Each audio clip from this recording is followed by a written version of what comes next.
The following is a production of the Ottumwa Radio Group Sports Network.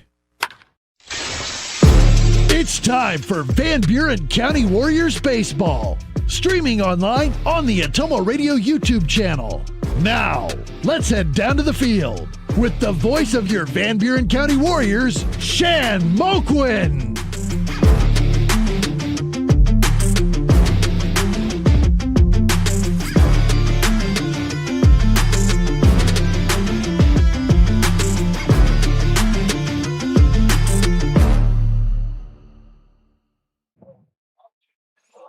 From the Mildred and Eddie Ferguson Sports Complex here in Keosauqua, Iowa, good evening, baseball fans. On behalf of the Ottumwa Radio Group Sports Network, once again, it's my pleasure to welcome you to another digital broadcast presentation of Van Buren County Warrior Baseball. Welcome back to the Ottumwa Radio broadcast booth from the Norman Kissling Press Box with assistance from the Hoagland Foundation, where we are overlooking beautiful Perkins Field at the Mildred and Eddie Ferguson Sports Complex here on the west edge of Keosauqua, just off of J40 as you head out of town. And we are getting set for Game 11 for the Warriors on the season. Boys high school varsity baseball action for you this evening. It's Southeast Iowa Super Conference South Division action. The Danville Bears in town to be hosted by our very own Van Buren County Warriors. First pitch tonight, scheduled for 6 p.m. No JV game tonight. The JV hosted the Cardinal Comets earlier today. I have not heard a score report on how that game turned out, but if I do hear one throughout the course of the evening, I will be sure to let you know. Once again, this evening, I am alongside my camera operator and on-site producer. He needs no introduction. He's the incomparable one and only Mr. A.J. Rowe. And my name is Shan Moquin, your play-by-play voice of Van Buren County Warrior Sports. A.J. and I, along with Ottumwa Radio, we are back again for the sports seasons of the 2025-26 school year. And we're happy to do it and consider it our privilege to be with you on the call this evening.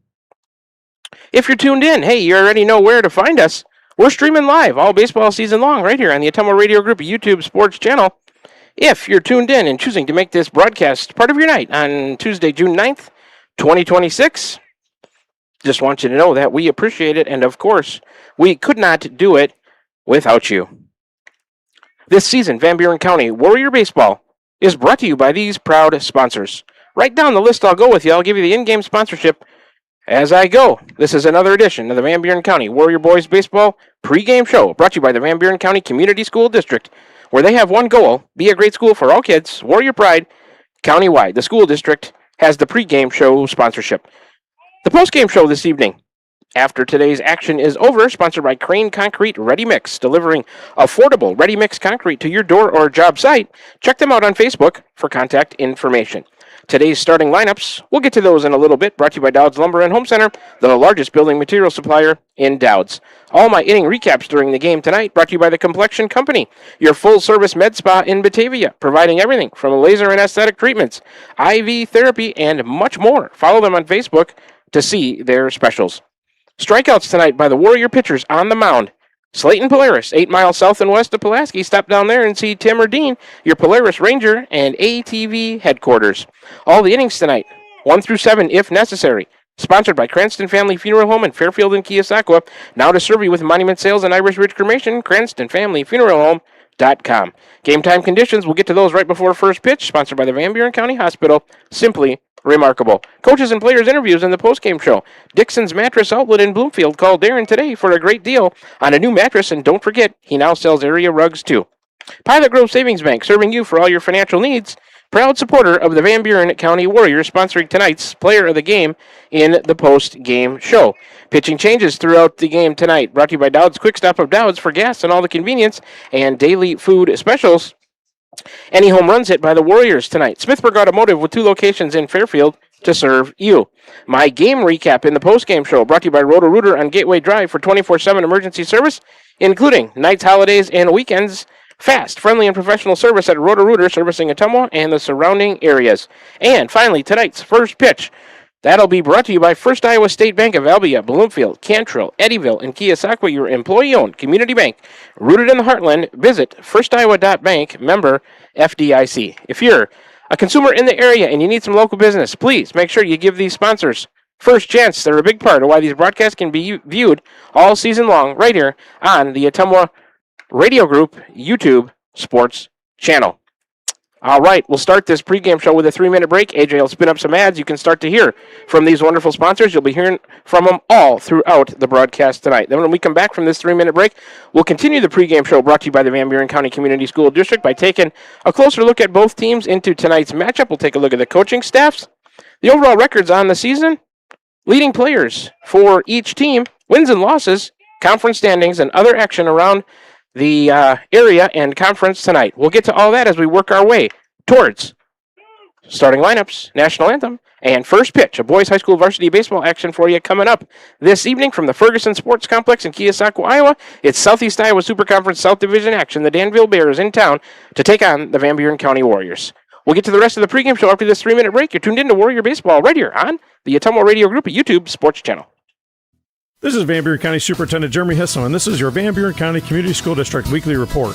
We want to congratulate the class of 2026. We wish you the best of luck with your future endeavors. Always remember, if you need help, support, or guidance of any kind, please reach out to a member of our team. We'll gladly do what we can to assist you. We want to thank our staff that are retiring or moving on to new adventures for all that they did for our students. We still have a few openings in our district. Please contact us if you're interested. Here in Van Buren County, we have one goal: be a great school for all kids. Warrior Pride, countywide.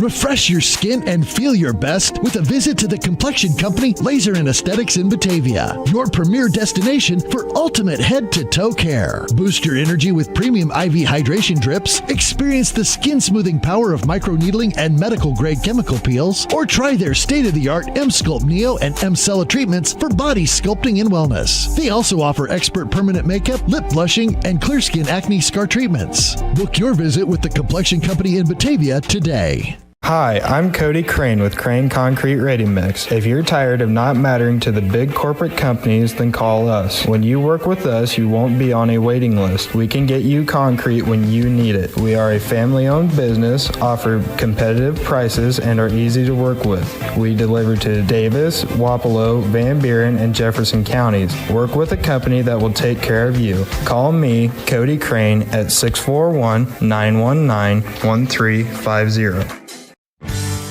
Are you thinking about or ready to build that home or shop or deck that you've been dreaming about? Come see us at Dowd's Lumber and Home Center in Dowd's, and we will transform your dreams into reality. By using our 3D computer-aided design system, you can see and walk through your dream project. After your project is designed, we can generate a detailed material list to see if it fits within your budget. Contact Mike or Josh at Dowd's Lumber and Home Center to get your project started today. 641-936-7115 or check us out at dowdslumber.com. This is Tim with Slayton Polaris. I'm sure you would agree with me that while we enjoy watching our kids grow up on the farm, we also wish they could stay little for as long as possible. 1 minute they are small enough to play in a tractor tire, and the next thing you know, they are bigger than you. With all of life's changes, you can take comfort in knowing that Slayton Polaris will try their best to keep things the same. We always offer the best machines at the best possible prices and strive to treat everyone the way we would want to be treated. This has always been our policy since we opened our doors. We look forward to meeting you at Slayton Polaris, 8 miles south and west of Pulaski. This is Jeremy with Cranston Family Funeral Home. I want to take a moment and say thank you, not for choosing our funeral home, although we're deeply honored when you do, but for showing up for your neighbors, for supporting small businesses, for standing in line at visitations and hugging people you maybe haven't seen in years. That is what makes our communities feel like home. At Cranston Family Funeral Home, we don't believe in flashy promises. We believe in showing up quietly, respectfully, and doing the work that matters when it matters most. So from our family to yours, thank you. We see you, we are grateful for you, and we'll be here when you need us. We're back with the Van Buren County Warriors on the Ottumwa Radio Group Sports Network.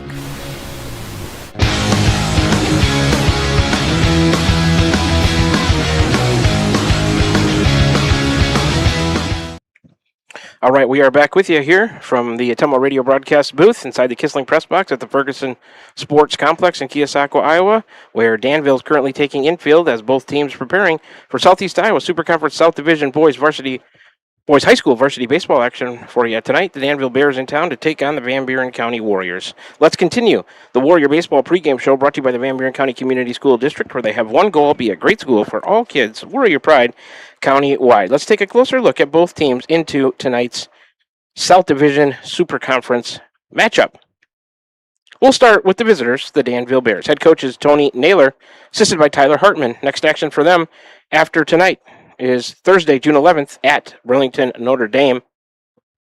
That would be a 6 p.m. first pitch there. They are the Danville Bears in boys high school varsity baseball. Overall record into tonight, they are 0-6 on the year, 0-4 at home. They are 0-1 on the road, and 0-1 in neutral site games. They compete in Class 1A, just like the Warriors, the Southeast Iowa Super Conference South Division. Conference record for Danville is 0-4. In the last 5, they are, of course, 0-5. Their losses this year have come to Burlington, Notre Dame, Highland, Hillcrest Academy, who the Warriors defeated last night on a walk-off, Mediapolis, West Burlington, and New London. Last time out for Danville was Friday, June 5th, an 18-3 loss at home to the New London Tigers. Let's take a look at leading players for the Bears on the season in the batting average category. Graylin Walker at .455, Xander Stotler, .438, Alex Fadenhauer at .250. Hits leaders for Danville. Stotler with 7, Graylin Walker with 5, and Fadenhauer has 4. RBI leaders for the Bears. Stotler with 5. Scott Watterson has 4, and there are 3 players tied with 3. Graylin Walker leads him in runs scored with 6, and on the bases, Ty Frazier leads them there with just 1 steal. ERA leaders for Danville. Graylin Walker, he's on the mound tonight for the Bears. 5.25 ERA in 8 innings pitched so far this season. And Fadenhauer has no ERA in just 2 innings pitched. Graylin Walker leads him in strikeouts with 7. No Danville pitcher has yet to record a win. Danville averaging 5 runs a game. They give up about 13. The team batting average is 188. The on-base percentage, 377. The slugging is at 223. The fielding percentage is 806. The OPS, that's on-base plus slugging, is 600. The whip, walks plus hits per inning pitched, 3.11. And the team ERA for Danville, 11.97. In this series, the Warriors, I found this surprising. They lead it 29-1, going back all the way to 2009. That's some domination there by Van Buren County. Last year, the Warriors got a 7-0 win in Danville and an 8-3 win over the Bears right here at the Ferguson. All right, let's turn our attention to the breakdown of the Van Buren County Warriors before tonight's game against Danville. Head coach is Ron Walker, assisted by Dan Smith and Spencer Elliott.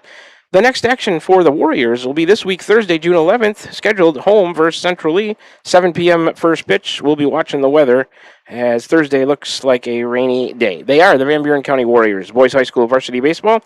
The record into tonight's game is 3-7 on the season, 2-3 at home, 0-4 on the road, 1-0 in neutral site games. The Warriors compete in the state of Iowa, Class 1A, the Southeast Iowa Super Conference South Division. Conference record for the Warriors is also 0-4, so somebody going to get their first conference win here tonight. In the last 5, Van Buren County is 2-3. The Warrior wins this year have come over Keokuk, Moravia, and last night over Hillcrest Academy. The losses have come to Central Lee, Mediapolis, West Burlington, Davis County, Pekin, Burlington, Notre Dame, and Fort Madison. Last night, June 8th, a Monday, the Warriors, a walk-off win in the bottom of the 7th, 12-11. That was over Hillcrest Academy right here at home. Let's take a look at some leading players for the Warriors on the season. Batting average, Reed Kite at .364, Creed Kite at .348, Eli McKinney on the mound tonight for the Warriors at an even .300. Hits leaders for Van Buren County, Reed Kite, Creed Kite, both with 8, Eli McKinney with 6. RBI leaders for the Warriors, Jackson Meek with 6, Creed Kite with 5, Reed Kite, Kinnick Millard, each with 4 RBIs. Reed Kite leads him in runs scored with 9, and Caden Simmons leads him in steals with 5. Pitching, as far as ERA goes for the Warriors, Eli McKinney, 2.80 in 4 innings pitched. He's on the mound tonight. Hunter Stevens, 4.50 ERA in 9 1/3 innings pitched. Millard leads him in strikeouts with 16. Millard, Stevens, and McKinney each have recorded a win on the mound for the Warriors. Van Buren County averaging 4.5 runs a game. They give up 8.3. The team batting average is .213. The on-base percentage is .376. The slugging is .270, no fielding percentage listed. The OPS on base plus slugging is .646. The WHIP, walks plus hits per innings pitched, 2.17, and the team ERA is 6.64. Let's take a look at those conference standings in the Super Conference. Starting in the North Division, here's the overall record followed by the conference record. In the North, Pekin 6-1, 4-0. Hillcrest Academy 3-2, 2-0. Highland is 5-3, 3-1. Louisa Muscatine 4-5, 2-2. Winfield Mount Union / Columbus 4-6, 2-2. Wapello is 1-7, 1-4, and Lone Tree is 0-8, 0-4. In the South Division of the Super Conference, where both these teams call home, Mediapolis 7-2, 5-0. Central Lee is 6-2, 3-1. Burlington Notre Dame 4-4, 4-2. West Burlington 4-4, 3-2. New London is 1-7, 1-3. Van Buren County 3-7, 0-4. And Danville is 0-6, 0-4. Those are the conference standings in the two divisions of the Super Conference. Overall record followed by the conference record. Other action around the conference tonight. Let's start in the North. Burlington Notre Dame is at Wapello. Hillcrest Academy is at Lone Tree. Highland is at Louisa Muscatine. And in a non-conference tilt, Sigourney is at Winfield Mount Union / Columbus. The South Division, Mediapolis at West Burlington. Central Lee at New London. Burlington Notre Dame at Wapello in a cross-divisional matchup there. And Danville right here to take on Van Buren County. Other action involving area teams tonight. Williamsburg is at Fairfield, while Cardinal and Davis County baseball teams are idle. Warrior softball, a little update on them. They got a 15-5 victory over Hillcrest Academy last night. They are idle today. Their overall record is 5-7. All right, I think we're waiting on umps. We got time for another 3-minute break here in the Warrior Baseball pregame show brought to you by the Van Buren County Community School District, where they have one goal, be a great school for all kids, Warrior Pride, county-wide. We'll get to the starting lineups when we come back from this 3-minute break. And then working our way towards the national anthem and first pitch of boys high school varsity baseball action for you tonight right here on the Atomo Radio Group YouTube channel from the Ferguson Sports Complex in Keosauqua. Danville Bear is going to take on the Van Buren County Warriors. Back with you in 3 minutes to conclude the pregame show. You're tuned into Warrior Baseball right here on the Atomo Radio Group YouTube Sports channel. This is Van Buren County Superintendent Jeremy Hisson, and this is your Van Buren County Community School District Weekly Report. We want to congratulate the class of 2026. We wish you the best of luck with your future endeavors. Always remember, if you need help, support, or guidance of any kind, please reach out to a member of our team. We'll gladly do what we can to assist you. We want to thank our staff that are retiring or moving on to new adventures for all that they did for our students. We still have a few openings in our district. Please contact us if you're interested. Here in Van Buren County, we have one goal: be a great school for all kids. Warrior Pride, countywide. Is your back telling you it's time for a new mattress? Darren at Dixon's Mattress Outlet is the man to see. Dixon's Mattress Outlet sells new mattresses of all sizes. They also have a great selection of area rugs, sheets, and pillows. Needing a mattress for the camper or a rollaway bed? Darren has those too. Call Darren today and get the best rest for less. Call Dixon's Mattress Outlet today at 641-664-3060. And don't forget to like them on Facebook. Refresh your skin and feel your best with a visit to the complexion company Laser and Aesthetics in Batavia, your premier destination for ultimate head-to-toe care. Boost your energy with premium IV hydration drips, experience the skin-smoothing power of microneedling and medical-grade chemical peels, or try their state-of-the-art M-Sculpt Neo and M-Cella treatments for body sculpting and wellness. They also offer expert permanent makeup, lip blushing, and clear skin acne scar treatments. Book your visit with the complexion company in Batavia today. Hi, I'm Cody Crane with Crane Concrete Ready Mix. If you're tired of not mattering to the big corporate companies, then call us. When you work with us, you won't be on a waiting list. We can get you concrete when you need it. We are a family-owned business, offer competitive prices, and are easy to work with. We deliver to Davis, Wapello, Van Buren, and Jefferson counties. Work with a company that will take care of you. Call me, Cody Crane, at 641-919-1350. Are you thinking about or ready to build that home or shop or deck that you've been dreaming about? Come see us at Dowd's Lumber and Home Center in Dowd's, and we'll transform your dreams into reality. By using our 3D computer-aided design system, you can see and walk through your dream project. After your project is designed, we can generate a detailed material list to see if it fits within your budget. Contact Mike or Josh at Dowd's Lumber and Home Center to get your project started today. 641-936-7115 or check us out at dowdslumber.com. Van Buren County Hospital is a proud supporter of Van Buren County Community School District Athletics. The contributions you make to your team, your school, and your community are appreciated and valued by all of us at Van Buren County Hospital. We want to wish you a successful sports season, and we'll be cheering for you every step of the way. Go Warriors! For all of your healthcare needs, Van Buren County Hospital is here for you.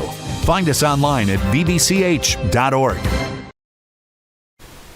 We're back with the Van Buren County Warriors on the Atomo Radio Group Sports Network.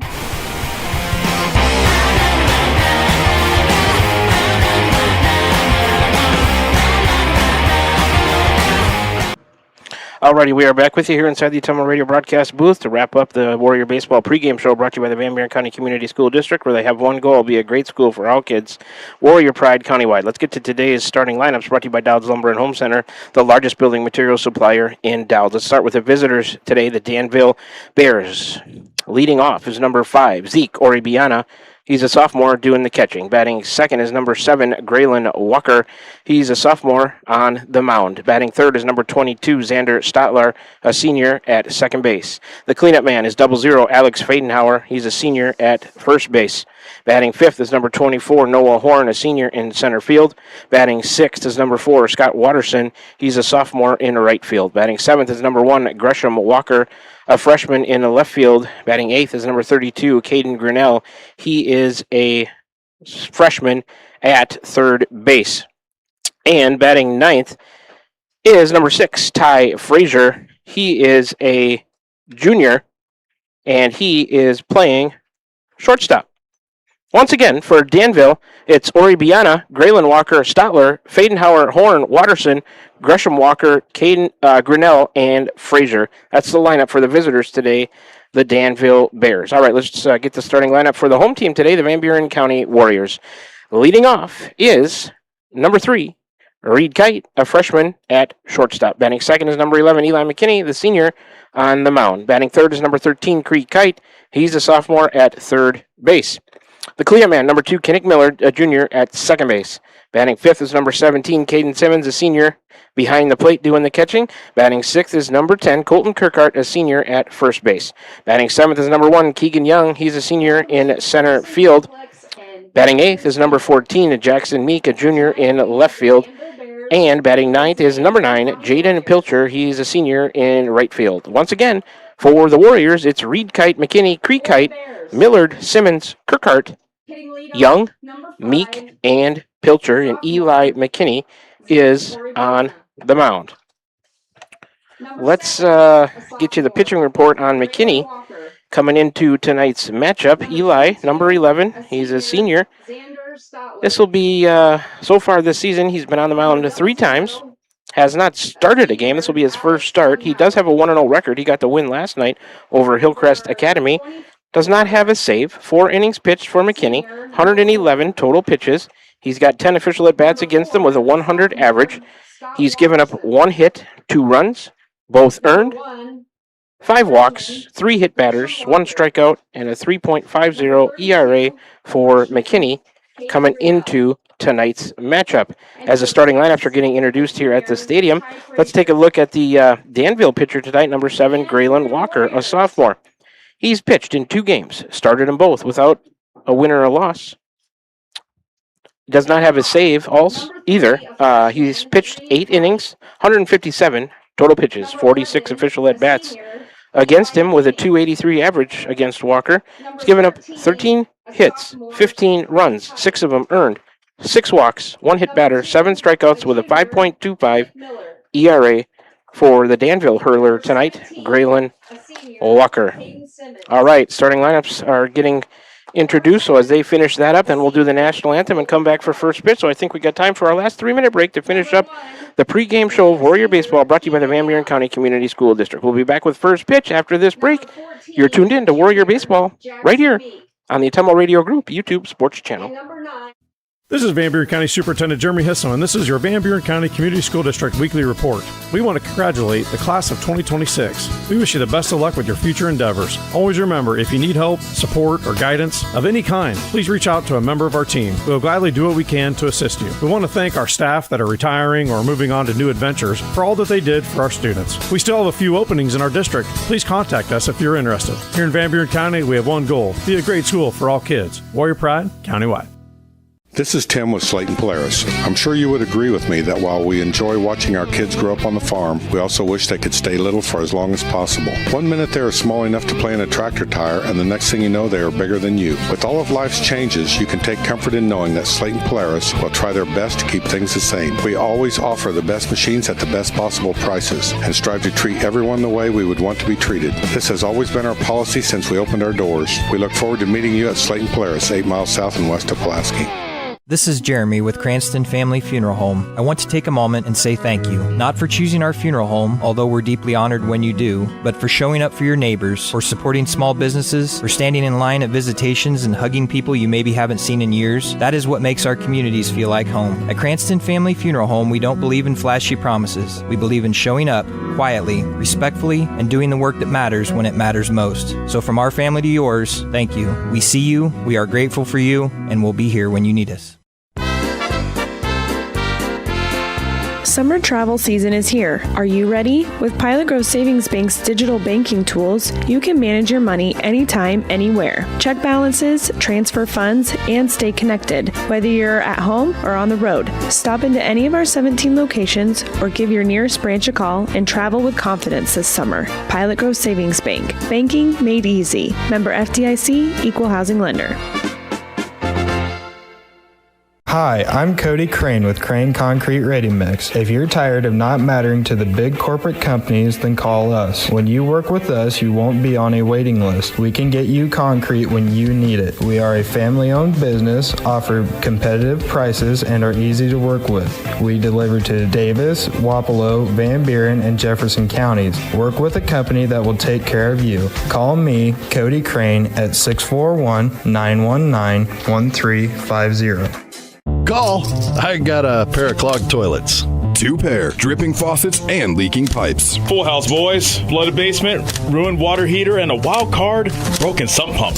Gentlemen, whatever your plumbing issue may be, call Roto-Rooter on Gateway Drive in Ottumwa. The drain cleaning and plumbing experts, residential and commercial, 24 hours a day, 7 days a week. Oh, and one more thing. A royal flush always beats a full house.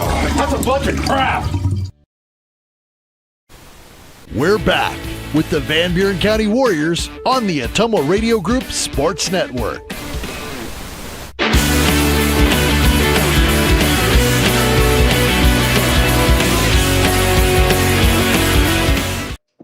All right, we're back with you here. Ottumwa Radio broadcast booth from the Ferguson Sports Complex, getting ready for first pitch, brought to you by First Iowa State Bank, Albia, Bloomfield, Cantrell, Eddyville, and Keosauqua. We're an employee-owned community bank rooted in the heartland. Visit firstiowa.bank, member FDIC. That'll conclude the pregame show brought to you by the Van Buren County Community School District. Hope you enjoyed it. We're about set for first pitch here. Let's get you the game time conditions. It's 90. Feels like 101, 61% humidity, wind south 10 miles per hour. It's going to be Oribiana, Graylin Walker, and Xander Stotler. The 3-2 up to face Eli McKinney. He is ready.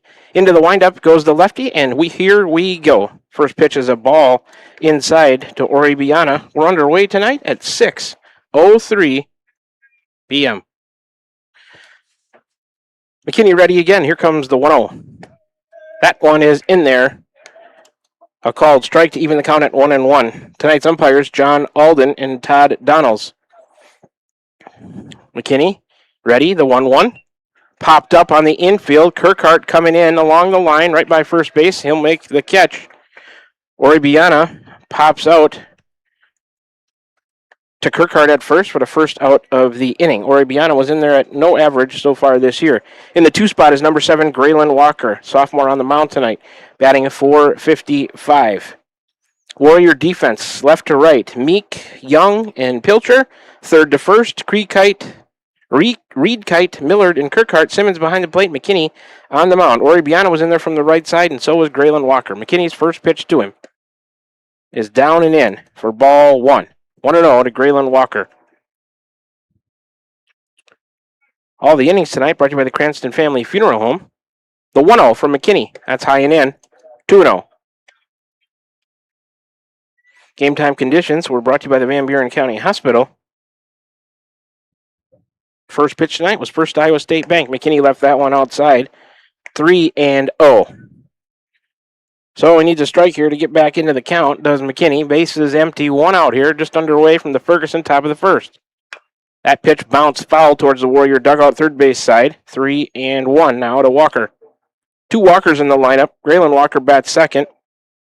Gresham Walker bats seventh for Danville. Young out there in center about straight away. That pitch lined out his way. He's charging in, and he'll make a running catch with the left hand. Nice play out there by Keegan Young in center. McKinney's on the mound, so he's not roaming around out there tonight. So Keegan Young slid over from right to center, makes a nice play. Second out of the inning. Kind of a line out more than a fly out. All right, batting third for Danville's number 22, Xander Stotler, senior second baseman. 438 for him in there from the right side. McKinney to him. It's called strike one. 0-1 to Stotler. He's in there from the right side, wearing number 22. McKinney's 0-1. Got him to go fishing on an outside fastball. Swing and a miss. 0-2. Base is empty. 2 outs. Top of the first. The 0-2 from McKinney. A little bit high and outside. A good waste on that one from Eli. Stotler didn't go after it. 1-2 the count now. The next pitch from McKinney is inside, a little bit low, to even the count at 2-2. That was the 12th pitch of the inning by Eli. He's ready, and he's coming back on a 2-2. Bounced to third. Creekite on a backhand. A throw to Kirkhart at first, and the Warriors retire him 1-2-3 in the top of the first. Xander Stotler is the third out of the inning. That'll get recorded as a 5-3 putout. 4, 5, and 6 due up for Danville when they bat in the top of the second. So we played a half an inning and we're scoreless. We'll take a 60-second break. Warriors coming to the plate for the first time. Reed Kite, Eli McKinney, and Creekite are the 3 due up. 13 pitches for McKinney to get the Warriors through the top of the first. Back with you in 60 seconds for more Warrior Baseball right here on the Atomo Radio Group YouTube Sports Channel. Refresh your skin and feel your best with a visit to the Complexion Company Laser and Aesthetics in Batavia, your premier destination for ultimate head-to-toe care. Boost your energy with premium IV hydration drips, experience the skin-smoothing power of microneedling and medical-grade chemical peels, or try their state-of-the-art M-Sculpt Neo and M-Cella treatments for body sculpting and wellness. They also offer expert permanent makeup, lip blushing, and clear skin acne scar treatments. Book your visit with the Complexion Company in Batavia today. This is Van Buren County Superintendent Jeremy Hisson, and this is your Van Buren County Community School District Weekly Report. We want to congratulate the class of 2026. We wish you the best of luck with your future endeavors. Always remember, if you need help, support, or guidance of any kind, please reach out to a member of our team. We'll gladly do what we can to assist you. We want to thank our staff that are retiring or moving on to new adventures for all that they did for our students. We still have a few openings in our district. Please contact us if you're interested. Here in Van Buren County, we have one goal: be a great school for all kids. Warrior Pride, countywide. We're back with the Van Buren County Warriors on the Atomo Radio Group Sports Network.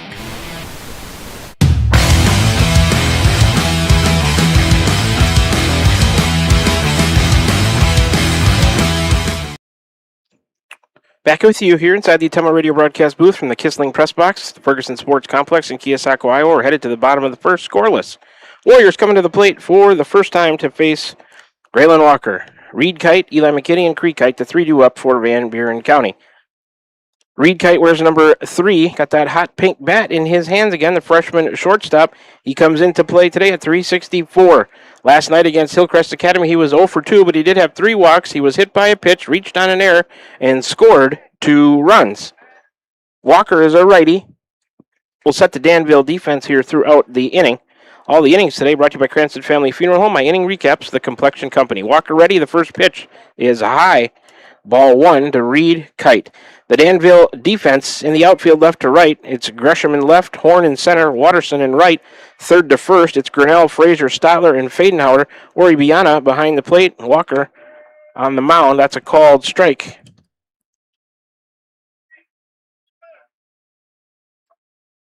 Count is 1-1. That pitch is lined to right center by Reed Kite and going to get down.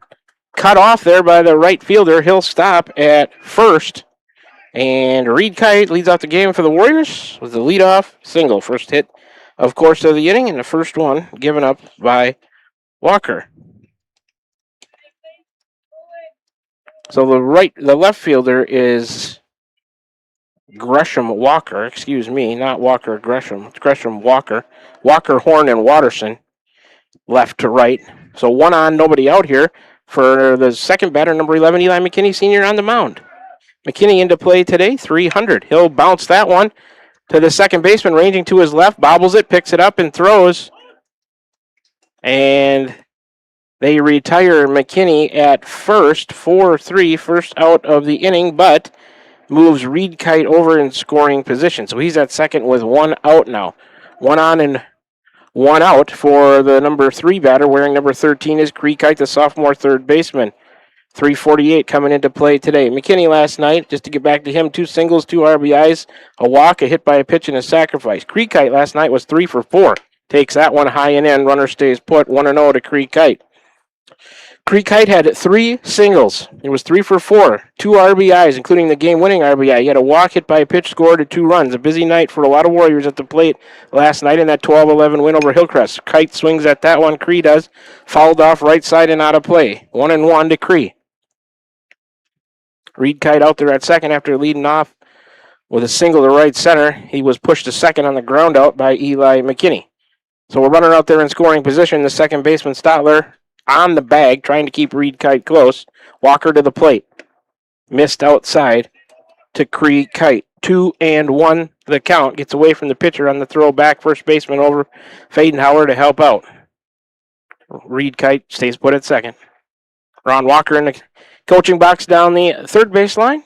Assistant coach Dan Smith in the coaching box, first baseline. Graylin Walker out of the stretch, coming to Creek Kite. Swung on, popped up on the infield. It's in foul territory. Graylin Walker off the mound, reaches back to his left and makes the catch. So Creek Kite, the second out of the inning, on the pop out to the pitcher.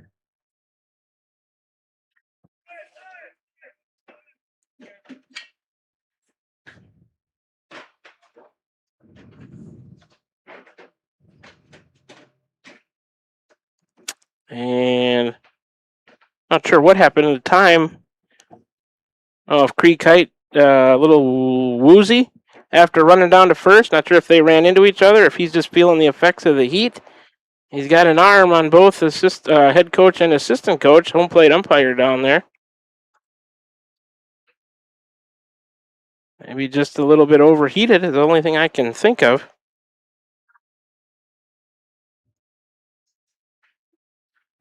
Couple of the players coming out of the Warrior dugout now to help him out, and he looks like he's just a little bit overheated, so got a wet towel on his head there. So he's headed back to the dugout. Hopefully he's okay there. That would be a big loss for the Warriors, their third baseman, one of their leading hitters. It's a hot day today.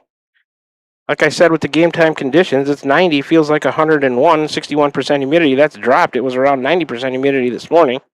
Storms are expected the next 2 days. Hopefully they're not too bad.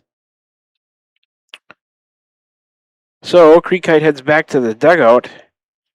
And there's 2 outs now in the bottom of the first with 1 on. We're scoreless for Kinnick Millard, the cleanup man number 2, junior second baseman. Into play today, 167. He was 0 for 3, reached on an error, hit by a pitch, reached on a fielder's choice. He walked and scored 3 runs last night against Hillcrest. Millard in there from the right side. Walker out of the stretch is ready. And the first pitch to Millard. Swung on, driven to right center. And he burned the center fielder. That one's into the gap, all the way to the fence. Millard cruising around first. He's going to go into second. He's on into the gas, and he's around second, headed for third. Here comes the throw, a head first slide, and Kinnick Millard has an RBI triple to open up the scoring as he drives in Reed Kite on the play. It's 1-0 Warriors here in the bottom of the first. The Millard triple scores 1 for Van Buren County, and they lead it. Second hit of the inning. Second hit given up by Walker. First run given up by Walker. In there now is Simmons. Swing and a miss by Caden. 0-1 the count. Millard at third with 2 outs after that RBI triple. Caden in the 5 spot. Where's number 17, the senior catcher? Last night, Simmons 0 for 2. 3 walks and a run scored. Comes into today at 111. Miller to lead off a third. Here comes Walker. Swing and a miss by Simmons. Kind of a weak effort at that one. Quickly 0-2 to Caden. Just a wave at it.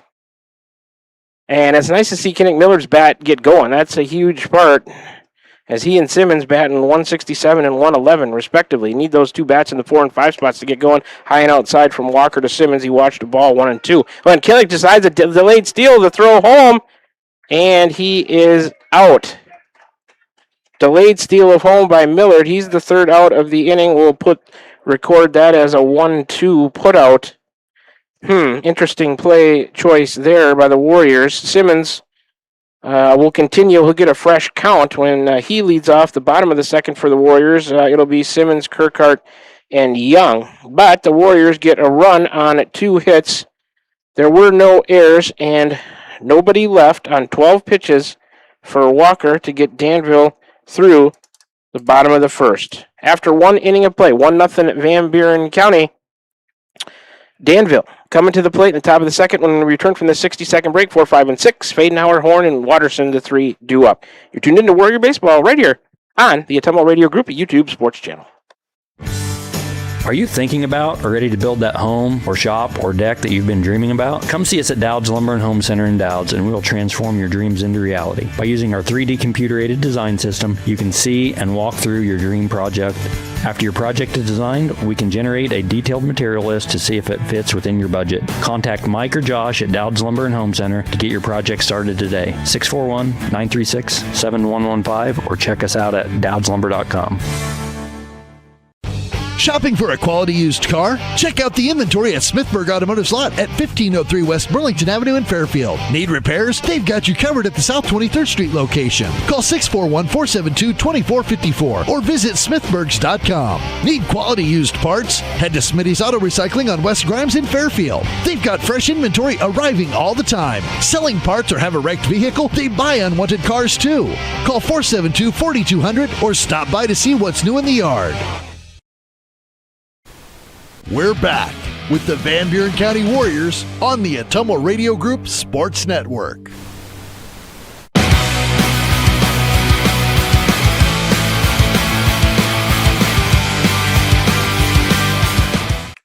Back with you in the Atomo Radio broadcast booth from the Kissling Press Box at the Ferguson Sports Complex in Keosauqua. Throw going down to second. We're getting ready to start the top of the second. Warriors lead the Bears 1-0. Super Conference South Division action. 1 run on 2 hits, no errors, and nobody left for the Warriors, and the threat ends on a delayed, attempted steal of home by Millard. So he goes to third now. Get the changes here. It looks like, because of Creek Kite, I don't think he's out there. That's why Millard goes to third. Looks like Reed Kite still at short. Second baseman is Keegan Young. Center fielder looks like Nolan Harriman out there, probably into the lineup for Cree Kite. We'll try that. First pitch by Fadenauer, grounded foul, third base side. 0-1 to him. He wears 00, the cleanup man, a senior first baseman. Into play today, 250. I think the rest of the defense stayed the same. McKinney working in his second inning here. That pitch grounded to short. Reed Kite ranges a little bit to his right. Gloves his throw to Kirkhart, pulled him off the bag. That'll be an E6. Fadenauer reaches. Good throw would have had him. Warriors' first error of the game. So the leadoff man on Fadenauer. Here's number 24 in the fifth spot, Noah Horn, senior center fielder, 133 for him. Fadenauer, right-handed batter, so is Horn. I'll try to get you the rest of the defense for the Warriors. Meek still in the left. Nolan Harriman in center. I think Pilcher's still out there in right. So Creekite, I believe, out of the game. Harriman in for him, went to center. Keegan Young went from center to second. Millard from second to third. Those are the changes. First pitch from McKinney swung on, popped up on the infield. Millard calling it off of third base, and Kinnick has it. So in one pitch, Noah Horn is the first out of the inning. Runner Fadenhauer stays put at first. On the pop out to Millard at third. Kinnick, after that delayed steal attempt, he kind of went down in the grass towards the Warrior dugout, needed a little refresher. And he stays in the game, though. He's at third now, moving over from second. In the sixth spot for Danville's number 4, Scott Watterson, sophomore right fielder, 133. Right-handed batter, McKinney, the lefty, swing and a miss on the first offering to Watterson, 0-1. So 1 on and 1 out now for Danville. Fadenhauer, after reaching on the Reed Kite air at short, bad throw, pulled Kirkhart off. He's on at first. The 0-1 from McKinney. Swing and a miss on an outside pitch off the outside part of the plate. Got him to go fishing, 0-2 to Watterson. 133 just for Watterson. McKinney probably go right after him here, looking for a strikeout. It's 0-2. Try the outside corner again. Yeah, he comes inside. That's a chopper over the mound. Going to be a tough play. Nobody going to get to it. Gloved by Keegan Young. He just throws it back to McKinney. So an infield hit for Watterson on a chopper over the mound. He'll be on at first. That'll push Fadenhauer, reached on the air to second. So Danville has 2 on now on a hit and an error. First hit given up by McKinney and the Warriors. First and second, 2 on with 1 out now for the 7th batter, number 1, Gresham Walker, 7th in the order, 4th in the inning. Freshman left fielder, 083 for Gresham Walker. McKinney misses inside on the first offering to Gresham Walker, 1-0. So, Reed Kite, Young, they'll be looking to turn 2 up the middle here. Force at first, second, or third. McKinney's pitch, bounced, I should say, towards the Warrior dugout foul. 1-1 to Gresham Walker. Warriors lead at 1-0. 1 out in the top of the second. Danville has 2 on, first and second. Nolan Harriman in center, shaded a couple steps towards left with the right-handed batter. Meek in left, Pilcher in right, about straight away, medium depth. They'll turn, they got him picked off. There goes the runner. He's caught in a pickle. The throw goes to Young. Now they'll throw to Kinnick Millard at third. And did they record the out? Let's see, I didn't see the call. I think he slid. The umpires look like they're going to get together. Millard with a swipe tag. I'm not sure if he got him or not. I don't know what the original call by the base umpire. I didn't see it. Might have been out. Danville coach is asking him to get together maybe. The runners Fadenhauer staying on third. The putout would go 1-4. No, they're going to say safe, so it's a stolen base. They had him picked off, and he slid under it. So Fadenhauer to third on a stolen base. Should have recorded an out there. McKinney turned and had the runner picked off at second. Throw went to Young, and Fadenhauer was caught in between second and third. Young ran him all the way over to third and then threw to Millard at the last second. Head coach Ron Walker out of the dugout to talk about it, as I think the original call might have been out, and they talked about it. Asked for help from the home plate umpire, and I think he said he slid under the tag. That's the best I can do on a guess on that play. It's going to be first and third for Danville with 1 out. The Warriors are still a way out of this inning with a double play.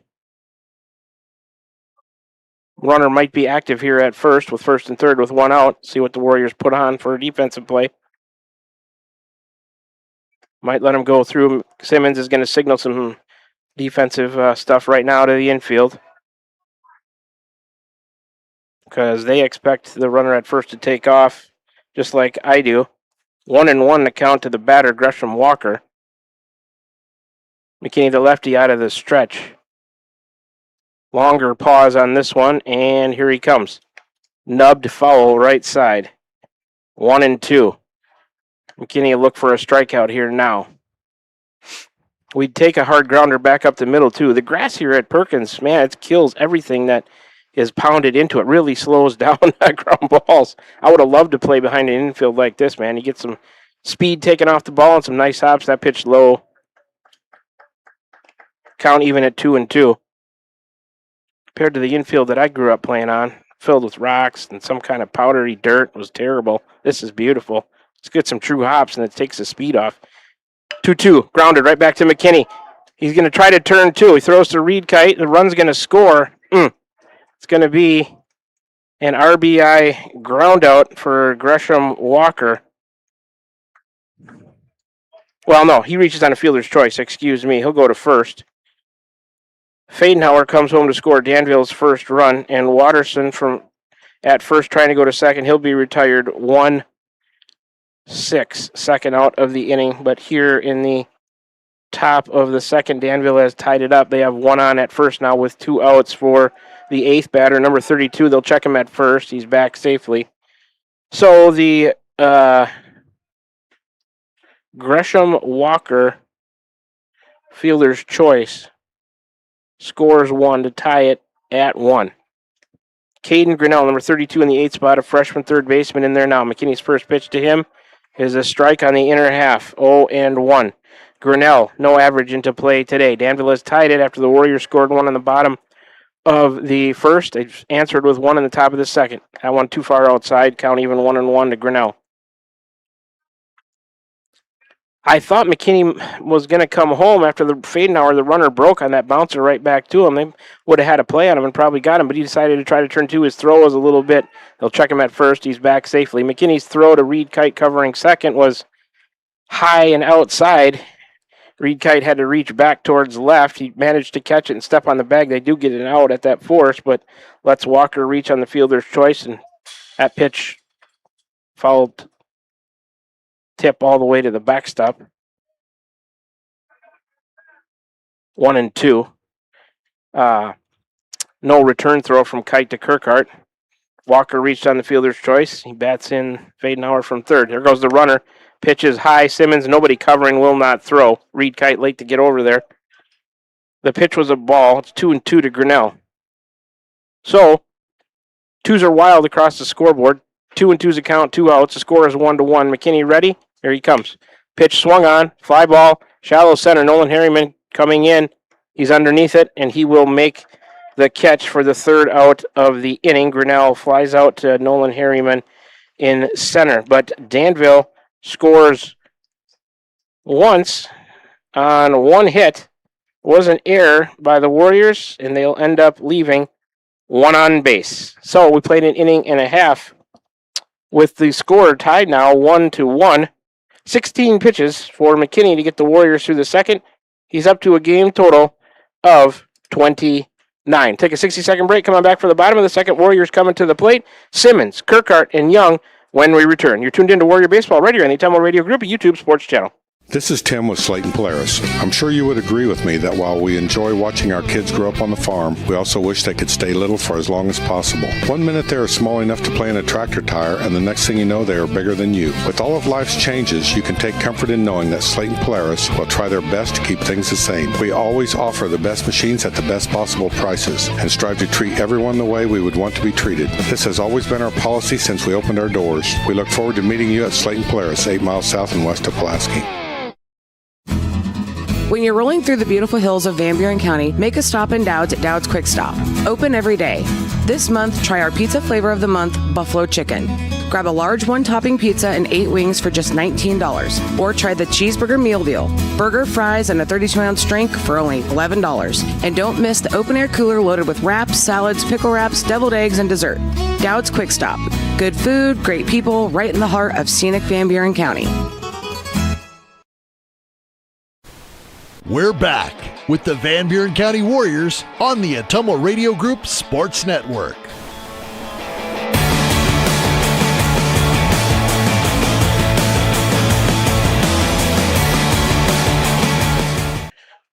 We are back with you here at the Atomo Radio broadcast booth from the Kissling Press Box at the Ferguson Sports Complex on the west side of Keosauqua to start the bottom of the second with the score tied 1 apiece.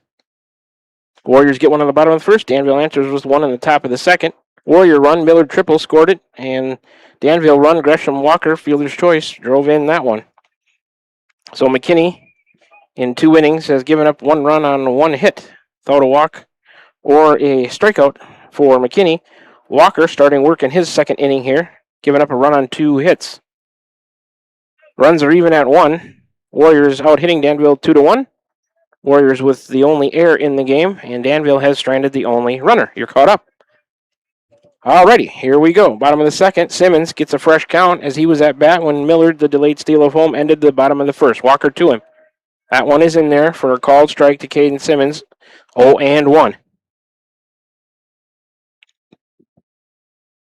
Caden in there from the right side, 111 on the season, doing the catching today for Van Buren County. Walker to Simmons. Missed. Inside. 1-1. The count to Caden Simmons. Center fielder, Horn, shaded towards right. Out of the windup comes Walker. Swing and a miss on a pitch on the outer half. 1-2 now to Caden. Once again, that Danville defense left to right. It's Gresham, Walker, Horn, and Watterson in the outfield. Third to first, Grinnell, Fraser, Stotler, Fadenauer. Walker is coming to his catcher, Ori Biana. An emergency hack by Simmons. Fouled it off right side. Out of play. We'll do it again from 1-2. Not a cloud in the sky that I can see right now. Warm day, though, today in southeast Iowa. On the humid side. Good day to get loosened up and play some ball. Here's a pitch. Swing and a miss. Hung on to by the catcher. And Caden Simmons goes down on strikes. He is the first out of the inning. And that's the first strikeout by Walker. In there now, in the 6th spot, is number 10, Colton Kirkhart, the senior first baseman. On the season, 227 for Colton. Get you what they did last night. Swing and a miss on the first pitch to Kirkhart, 0-1. Simmons was 0 for 2 with those 3 walks and a run scored. Kirkhart was 2 for 4, 2 singles, 3 RBIs, a walk, and a run scored. Busy night for him at the plate. Walker, the 0-1 to Kirkhart. Swung through for strike 2.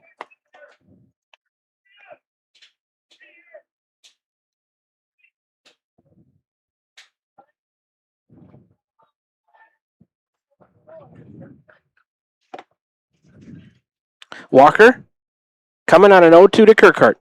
And it's a swing and a miss. Kirkhart down, swinging just like Simmons. So back-to-back strikeouts for the first 2 outs of the inning. Second strikeout by Walker. He's got 2 outs on 8 pitches.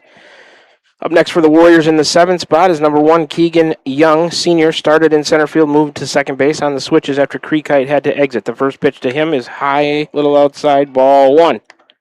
1-0 to Young. 222 for Keegan on the season.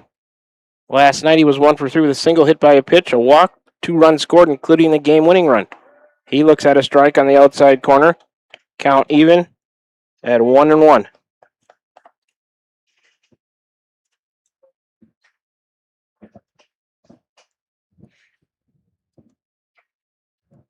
The pitch. Swung on, popped up and over us, and out of play. 1-2 to Keegan Young.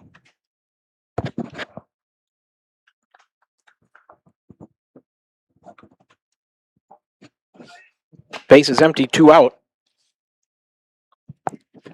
Tied at 1 here, bottom of the second.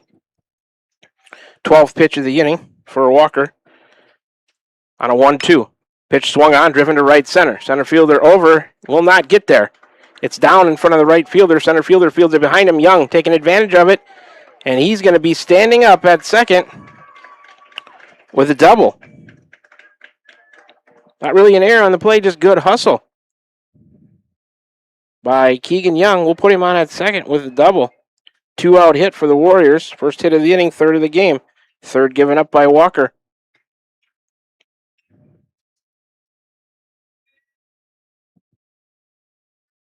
In there now is the number 8 man in the order.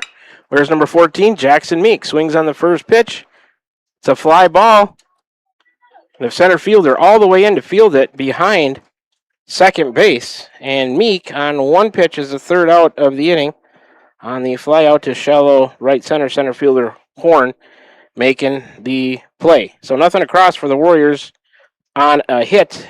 And they leave one. There were no errors by Danville. 9-1-2 for the Warriors when they bat in the bottom of the third. Pilcher, Reed, Kite, and McKinney. 13 pitches for Walker to get Danville through the second. He's up to a game total of 25. Danville coming to the plate after the 60-second break for the top of the third. They've got 9-1-2 also. That's Frazier, Oribiana, and Walker. We're tied at 1 after 2 innings from the Ferguson, Danville, and the Warriors. Back with you to continue the top of the third. When we come back from this 60-second break, you're tuned into Warrior Baseball on the Atemo Radio Group YouTube Sports Channel. Hi, I'm Cody Crane with Crane Concrete Ready Mix. If you're tired of not mattering to the big corporate companies, then call us. When you work with us, you won't be on a waiting list. We can get you concrete when you need it. We are a family-owned business, offer competitive prices, and are easy to work with. We deliver to Davis, Wapello, Van Buren, and Jefferson counties. Work with a company that will take care of you. Call me, Cody Crane, at 641-919-1350.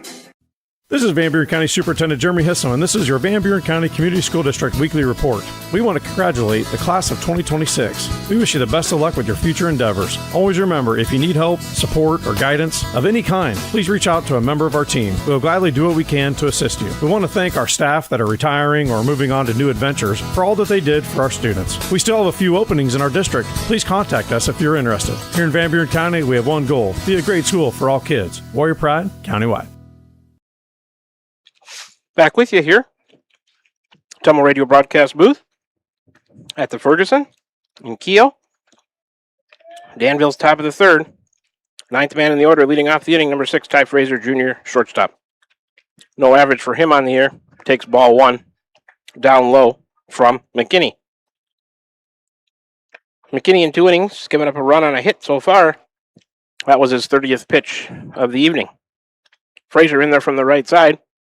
McKinney out of the windup, coming to him. A bouncer. Hit to short, gloved on a couple of hops by Reed Kite. Throw to Kirkhart, and they get him. Close play. Fraser thought he beat it.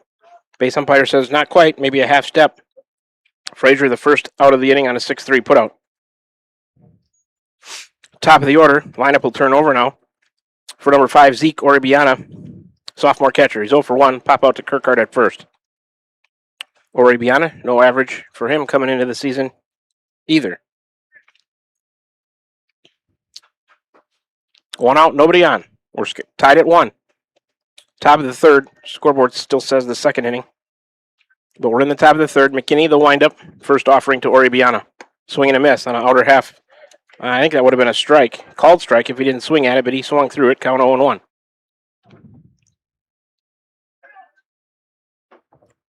McKinney's next pitch is swung through also by Oribiana. Quickly 0-2. Outfield for the Warriors. Meekin left. Nolan Harriman in center. Shaded a little bit towards left. Pilcher in right. Swing and a miss. McKinney gets a strikeout on 3 pitches of Oribiana of the swinging variety. Second out of the inning. McKinney's first strikeout of the night. Brought to you by Slayton Polaris. 8 miles south and west of Pulaski, your Polaris Ranger and ATV headquarters. So the Warrior defense shifted around a little bit after Creek Kite. Not feeling too good, maybe a little heat exhaustion, I hope only. And I hope they got him some fluids and he's okay in the dugout just watching. He started at third. Millard moved to third from second. Here's the pitch. Swing and a miss by number 7, Graylin Walker, the sophomore on the mound. He's 0 for 1 on the day. 0-1 the count to him. He bats in the 2 slot in the order for Danville. 4:55 for Walker coming into play tonight. McKinney coming back to him. That's too far inside. 1-1 to count. So Keegan Young at second. He started in center. When Creekite exited the game, Millard moved from second to third. Young came in to play second from center. That pitch too far outside of ball. 2-1 count to Walker. Harriman entered the game for Kite and went to play center in his spot in the order. McKinney's 2-1. Swing and a miss, got him to go fish in a low outside pitch. Count even 2-2 to Graylin Walker. 2 outs, nobody on for Danville here in their half, the top half of the third. McKinney's 2-2. Driven to left and going to bounce in front of Meek. He'll have to play it on a hop. And Graylin Walker, a 2-out single. Puts 1 on for Danville. First hit of the inning. Second hit of the night given up by McKinney to the Bears. So a base runner at first with 2 out for the third spot in the order, number 22, Xander Stotler, the senior second baseman. He's 0 for 1, a ground out to third, 4:38. Coming into today, right-handed batter. McKinney, check him at first. They got him leaning, and they pick him off. McKinney, the good move. He's a lefty. He's got a crafty move, and they pick off Walker That'll go 1-3 on the pickoff for the third out of the inning. Stotler will lead off for Danville when they bat in the top of the fourth. So they don't retire him in order, I guess, but he faces the minimum only 3 batters after that pickoff. So Danville, no runs on a hit. There were no errors by the Warriors, and nobody left. 10 pitches for McKinney to get the Warriors through the third inning. Game total now of 39. So after 2.5, the score remains tied at 1 apiece. Warriors to the plate in the bottom of the third when we come back from this 60-second break. 9-1-2. Pilcher, Reed, Kite, and McKinney due up for Van Buren County. You're tuned into Warrior Baseball right here on the Atemo Radio Group YouTube Sports Channel.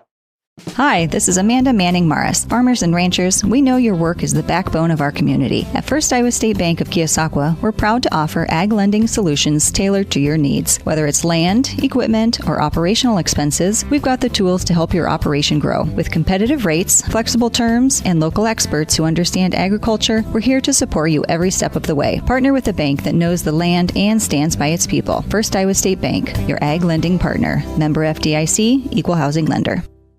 Refresh your skin and feel your best with a visit to the complexion company Laser and Aesthetics in Batavia, your premier destination for ultimate head-to-toe care. Boost your energy with premium IV hydration drips, experience the skin-smoothing power of microneedling and medical-grade chemical peels, or try their state-of-the-art M-Sculpt Neo and M-Cella treatments for body sculpting and wellness. They also offer expert permanent makeup, lip blushing, and clear skin acne scar treatments. Book your visit with the complexion company in Batavia today. We're back with the Van Buren County Warriors on the Atemo Radio Group Sports Network.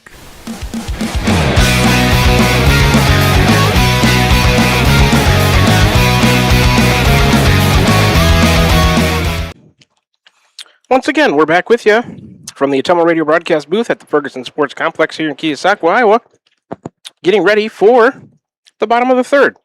Warriors coming to the plate for the third time. We're tied at 1 with the Danville Bears. Jaden Pilcher in the 9 spot, wearing number 9, going to lead off for the Warriors in this inning. He's a senior right fielder tonight, no average coming into today's action. Raylan Walker back out on the mound, starting work in his third inning with 25 game total pitches. He's given up a run on 3 hits so far. He's got a couple of strikeouts. Out of the windup, first offering to Pilcher, kind of a check swing, foul down the first base line. Foul ball down the first base line from Pilcher. 0-1. Emergency hack. Jaden in there from the right side. Center fielder shaded a few steps towards right field for Pilcher. The next pitch, foul tip into the catcher's glove, hung on to. Strike 2. Quickly 0-2. Pilcher with a quality at bat there. We talked to him after the West Burlington game. He got a start after that, I believe. Looking for his first hit on the year. Why not right now? The 0-2 from Walker to Pilcher. Fouled off right side towards the Danville dugout. Not a play. We'll do it again from 2-2.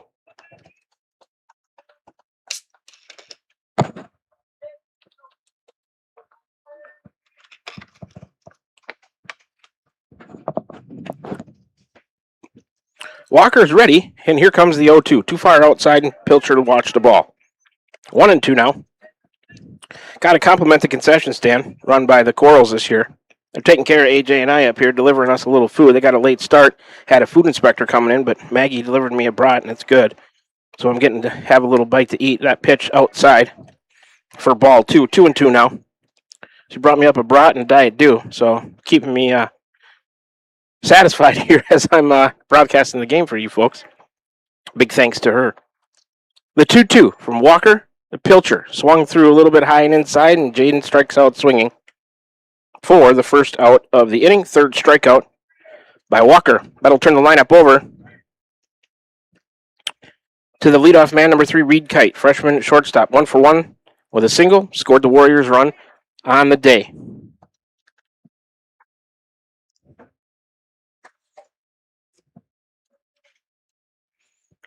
Reed Kite with that bright pink bat in there from the right side. And Walker, with 1 on and nobody out, is coming to him. Breaking ball, landed high. Ball 1 to Reed Kite. Danville defense in the outfield, left to right, Gresham, Walker, Horn, and Watterson. Third to first, Grinnell, Fraser, Stotler, Fadenhauer, Oribiana behind the plate, Walker to Reed Kite. A soft pop-up to the second baseman, back a few steps after coming in one, and he'll make the play. That's Stotler. And on 8 pitches, Graylin Walker has 2 outs here after getting Reed Kite second out of the inning on the pop-out to the second baseman. Reed Kite now 1 for 2. In there now in the 2 spot in the order is number 11, third man to bat in the inning for the Warriors, Eli McKinney, senior on the mound, 0 for 1, a ground out to second. On the season, McKinney comes in at an even 300. Left-handed batter to face the righty Walker.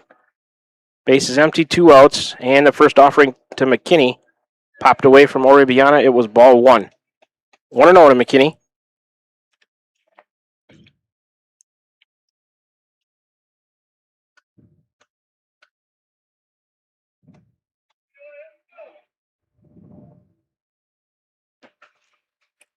The 1-0 from Walker. McKinney fouled it off left side, up and out of play.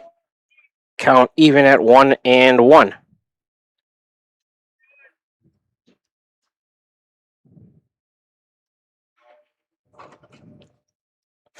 Walker, 35 pitches now in the game.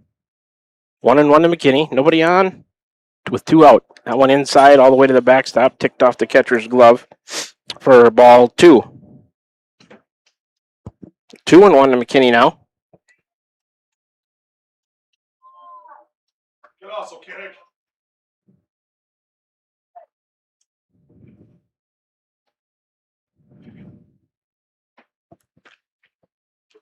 Here comes a 2-1 to McKinney. A little bit off the outside corner.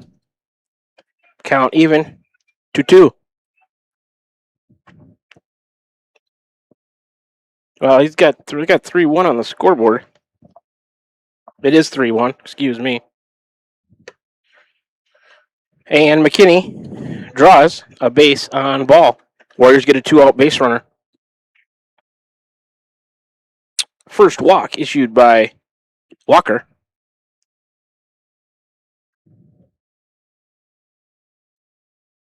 Head coach Ron Walker flashing signs to Nolan Harriman, who came into the game for Creek Kite. Harriman in the 3 spot. Where's number 6? He is a sophomore. They'll check McKinney at first. He's back safely. That was Walker over to Fadenhauer there on the pickoff attempt. No dice on that one. Tied at 1 here, bottom of the 3rd. 2 outs and 1 on for the Warriors. Nolan Harriman getting his first at bat of the night. They check McKinney at first again. He's back safely.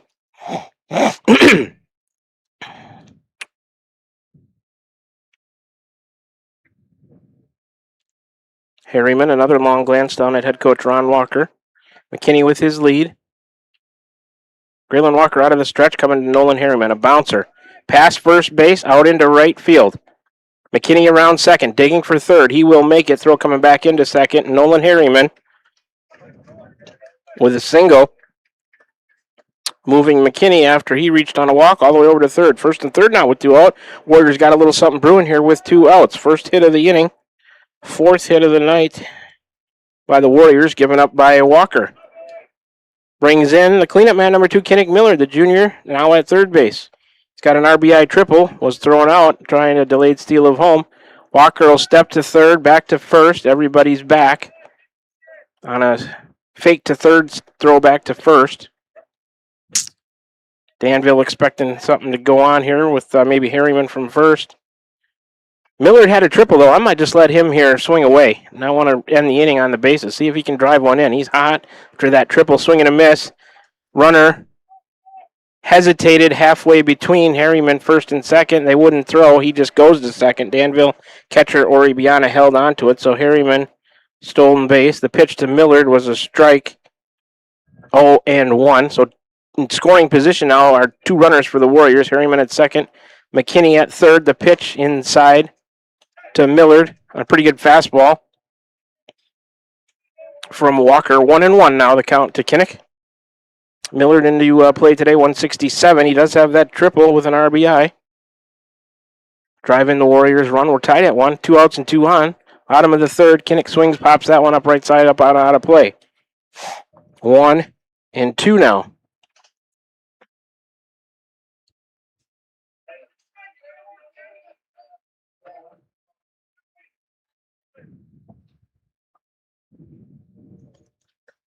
"17 pitches so far for Walker in the inning. The pitch to Millard, breaking ball. Nope, off the outside part of the plate for ball 2. 2-2 now. The count. The Warrior cleanup hitter, junior Kinnick Millard, looking to drive in 2 with another hit. Warrior runners will be off with contact here with 2 outs. The pitch. Breaking ball off the outer half. Nope, that one missed as well. 3-2 now. Full count. Payoff pitch coming next from Walker to Millard.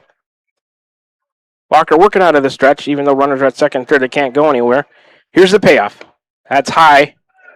Popped away from Orebiana, not far enough for anybody to go anywhere, and Millard draws a 2-out walk to load him up. Second walk issued by Walker. So the bases are loaded with 2 outs for the Warriors. All of this after 2 outs. McKinney's walk, Harriman's single, and a Millard walk. Those are the runners on the bases. McKinney at third, Harriman at second, Millard at first for the Warriors. For the number 5 man in the order, number 17, Caden Simmons, senior catcher. 0 for 1 with a swinging strikeout on the day. Here's a big chance for Caden to drive in some runs. That one, a wild pitch. Here comes the runner from third. McKinney is going to score. Everybody else moves up 90. Harriman to third, Millard to second. Score McKinney on the play. A wild pitch from Walker. So the Warriors take a 2-1 lead here in the bottom of the third on a wild pitch. Scores McKinney. 2-1. Van Buren County, the count is 1-0 to Simmons. Still 2 RBI opportunities out there, and he gets plunked on the elbow. Left elbow. Walker plunks Simmons. Bases loaded again. Warriors have tallied a run on a hit, a couple of walks and a hit batter in this inning. First hit batter by Walker. It was his 22nd pitch. They're going to courtesy run for Simmons. This is number 19, Finnegan Smith, courtesy runner for Simmons, the catcher. So Nolan Harriman at third. Kinnick Millard at second. Courtesy runner Finnegan Smith at first. Warriors have tallied once to take a 2-1 lead. There are 2 outs, bases loaded. Here's Colton Kirkhart, 0 for 1 on the day with a swinging strikeout. Into play today, Colton 227. The first offering to him, bounced in there. Good stop by Ori Biana, the catcher. 1-0 to Kirkhart. He's in the 6th spot in the Warrior order, wearing number 10, the senior first baseman today for Van Buren County. RBI opportunities all over the bases with 2 out. Center fielder still shaded towards right with the righty Kirkhart in there. The pitch. A bouncer foul, third base line. Count even now, 1-1 to Kirkhart. Warrior runners will retreat.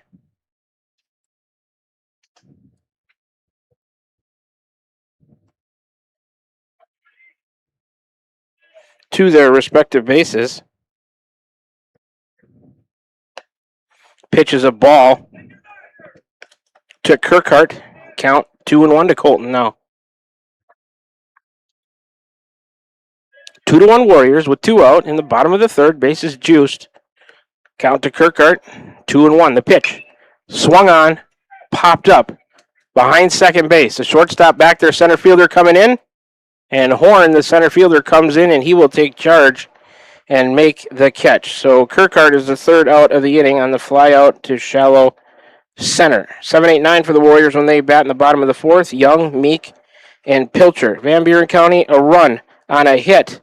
There were no errors. There was a wild pitch, a couple of walks to help out, and they end up leaving 3 on base. 26 pitches for Walker to get Danville through the bottom of the third. He's up to a game total now of 51. So after we've played 3 innings, it's the Warriors 2, Danville 1. Top of the fourth coming at you. It's 3-4-5. Stotler, Fadenauer, and Horn due up for the Bears after this 60-second break. Come on back with us. You're tuned into Warrior Baseball right here on the Autumnal Radio Group YouTube Sports Channel. Are you thinking about or ready to build that home or shop or deck that you've been dreaming about? Come see us at Dowd's Lumber and Home Center in Dowd's, and we will transform your dreams into reality. By using our 3D computer-aided design system, you can see and walk through your dream project. After your project is designed, we can generate a detailed material list to see if it fits within your budget. Contact Mike or Josh at Dowd's Lumber and Home Center to get your project started today. 641-936-7115 or check us out at dowdslumber.com.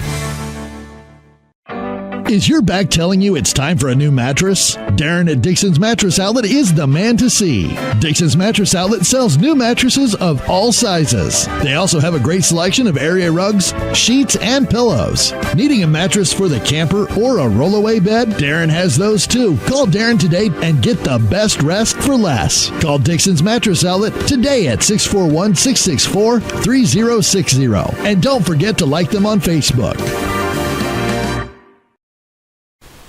We're back with the Van Buren County Warriors on the Atomo Radio Group Sports Network.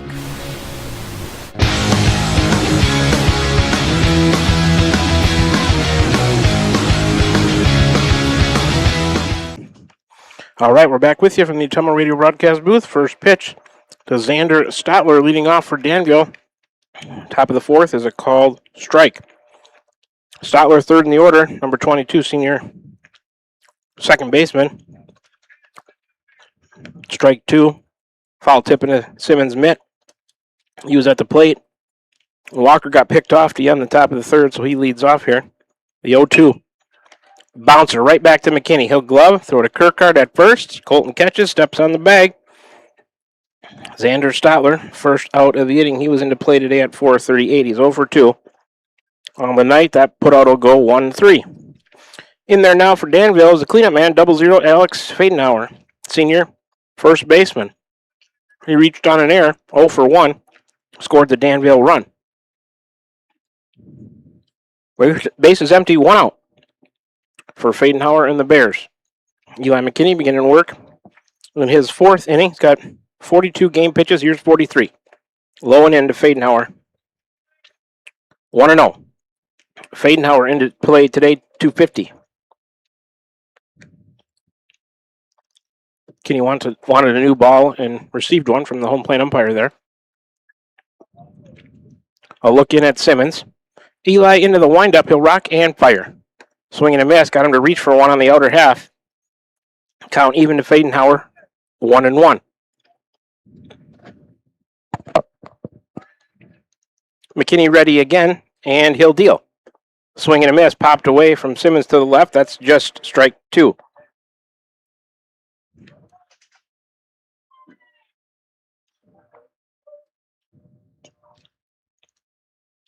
Fadenauer back in the right-hander's batter's box. Kind of a light blue aqua bat. He's ready. McKinney's 1-2. Nope, too high and outside from Eli. Count even 2-2 now. Base is empty. 1 out here as we play. From the Ferguson in Keosauqua, Iowa. 2-1 Warriors. 2-2 from McKinney. Down and in. Full count. 3-2 now. Harriman in center, maybe 2 steps toward left. Meek and Pilcher. Pilcher is shallower than Meek. Meek's a little deeper in left. Both straight away, though. Here's the payoff. Driven out to Meek. Going to get down. 3 bounces to Jackson. Fadenauer, a 3-2 single. Danville gets a 1-out base runner. First hit of the inning. Third hit. Given up by McKinney and the Warriors. Warriors lead it 2-1. They've out-hit Danville 4-3 now. Warriors with 1 error. They've stranded 4. Danville stranded 1. McKinney checks Fadenauer at first. He's back safely. Up next for Danville, 5 spots, number 24, Noah Horn, senior center fielder. He's 0 for 1. Popped out to third. 133 on the year. We'll check him again. He's back safe.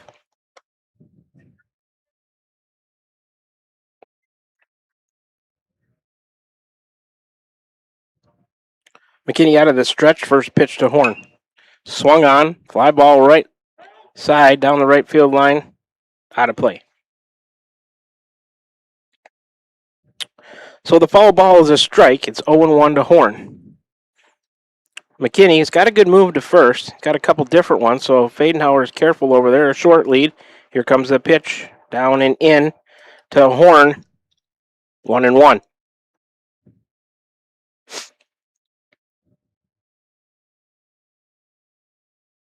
McKinney, a look into Simmons. They're on the same page. He is set. He'll lift the right leg and fire too far inside. 2-1 now to Horn.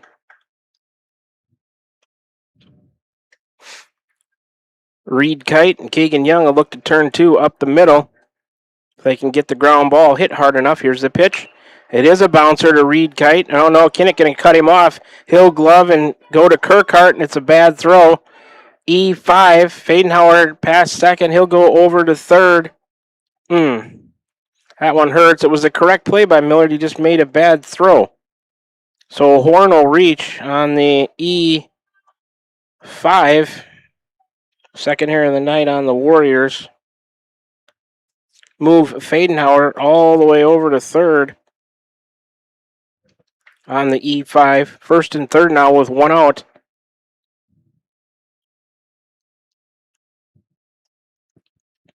Simmons signaling defensive signs to the infield. In there now for Danville in the sixth spot is number 4, Scott Watterson, sophomore right fielder. He's 1 for 1 on the day with a single. Nubbed foul towards the Danville dugout, 0-1 to Watterson. He was put out on the bases in the second, 1-6. 133 for Watterson into play today. His bat looks like a pencil. Oh, that's a wild pitch by McKinney. Here comes Fadenhauer. Simmons back there to get it, to throw to McKinney, and they get him at the plate. Here's a throw to third, and they've got the runner picked off there. Millard just going to tag him. So, wow, what a play there. The wild pitch was ball 1 to Watterson, making the count 1-1. First wild pitch. Fadenhauer tried to come home. He ends up being the second out of the inning, trying to score on that wild pitch. That put out's going to go 2-1 for the second out. And then Horn, after reaching on the air, was caught in between second and third. So he's the third out of the inning. And that put out there, I guess you could say, it was from Simmons. So the catcher to the pitcher to Millard, 5, and they tag him out on the bases. So Watterson will lead off in the sixth spot when Danville bats. Kind of a strange way to end. I guess you could call it a very strange double play. Watterson will lead off with a fresh count when Danville bats in the top of the fifth. It'll be Watterson, Gresham Walker, and Caden Grinnell. 15 pitches for McKinney. Get the Warriors through the top of the fourth. He's up to a game total now of 54. So after 3.5, score remains 2-1. We'll take a 30-second break. Warriors coming to the plate in the bottom half of the fourth. When we come back, Keegan Young, Jackson Meek, Jaden Pilcher, 789 coming up. You're tuned into Warrior Baseball right here on the Ottumwa Radio Group YouTube Sports Channel. Hi, I'm Cody Crane with Crane Concrete Ready Mix. If you're tired of not mattering to the big corporate companies, then call us. When you work with us, you won't be on a waiting list. We can get you concrete when you need it. We are a family-owned business, offer competitive prices, and are easy to work with. We deliver to Davis, Wapello, Van Buren, and Jefferson counties. Work with a company that will take care of you. Call me, Cody Crane, at 641-919-1350.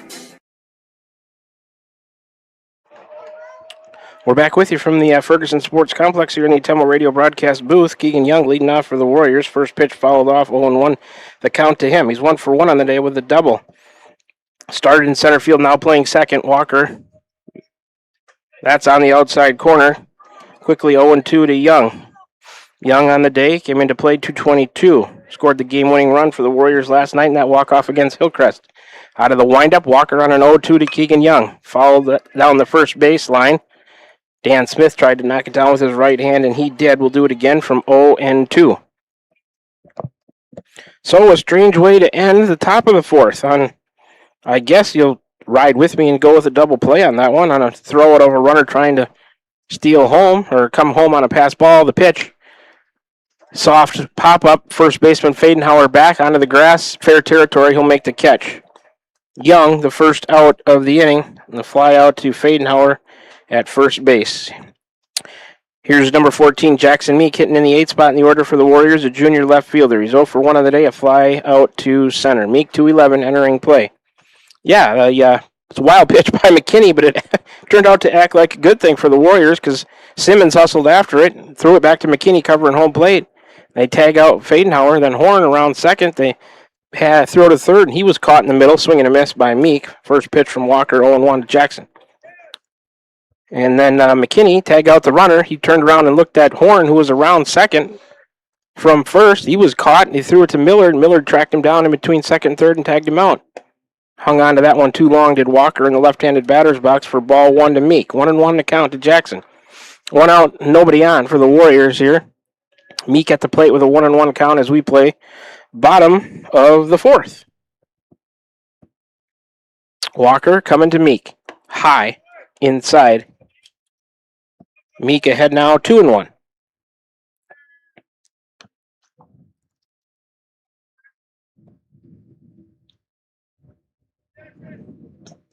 Jackson a good night last night. He was 2 for 4. And head coach going to come out and talk to Walker. Might notice something. Or, let's see. If he's hurt or if he's looking at pitch count.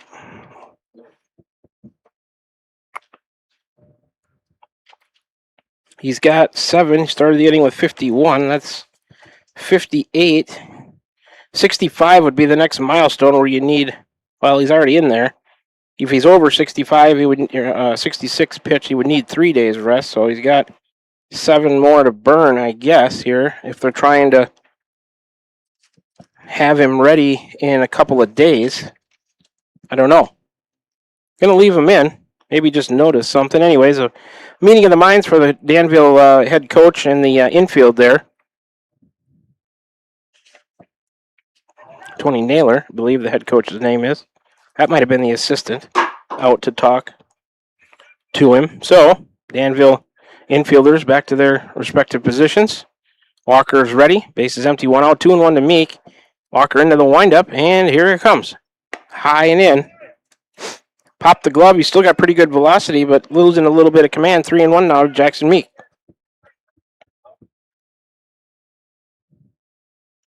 He's ready again. And the delivery. Low and outside. Meek draws a 1-out walk.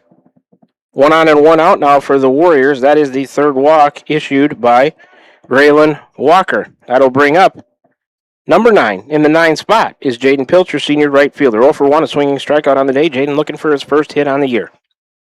In limited at-bats, I will say. So Meek is lead at first. Walker back to the stretch. The pitch to Pilcher. Bounced it in there. Skipped away from Oribiana. There goes Meek. The throw down. He'll be in there safely.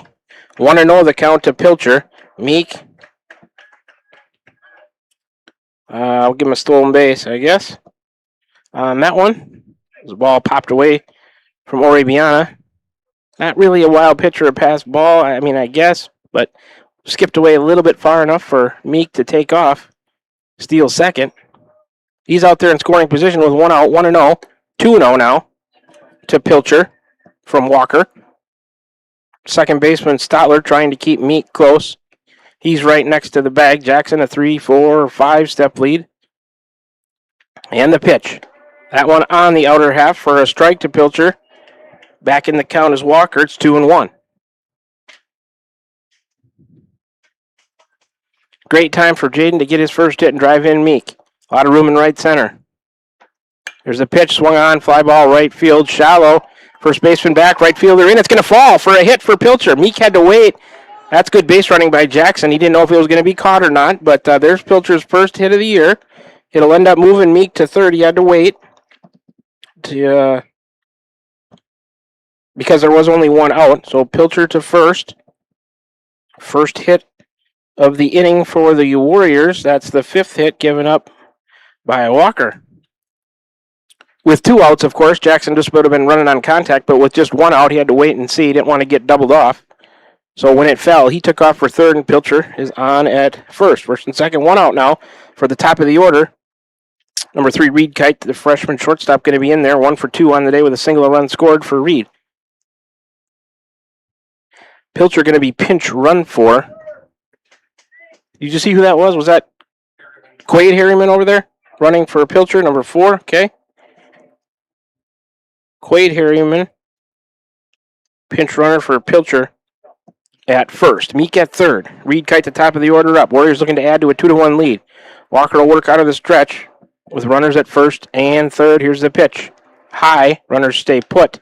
Ball 1 to Reed Kite.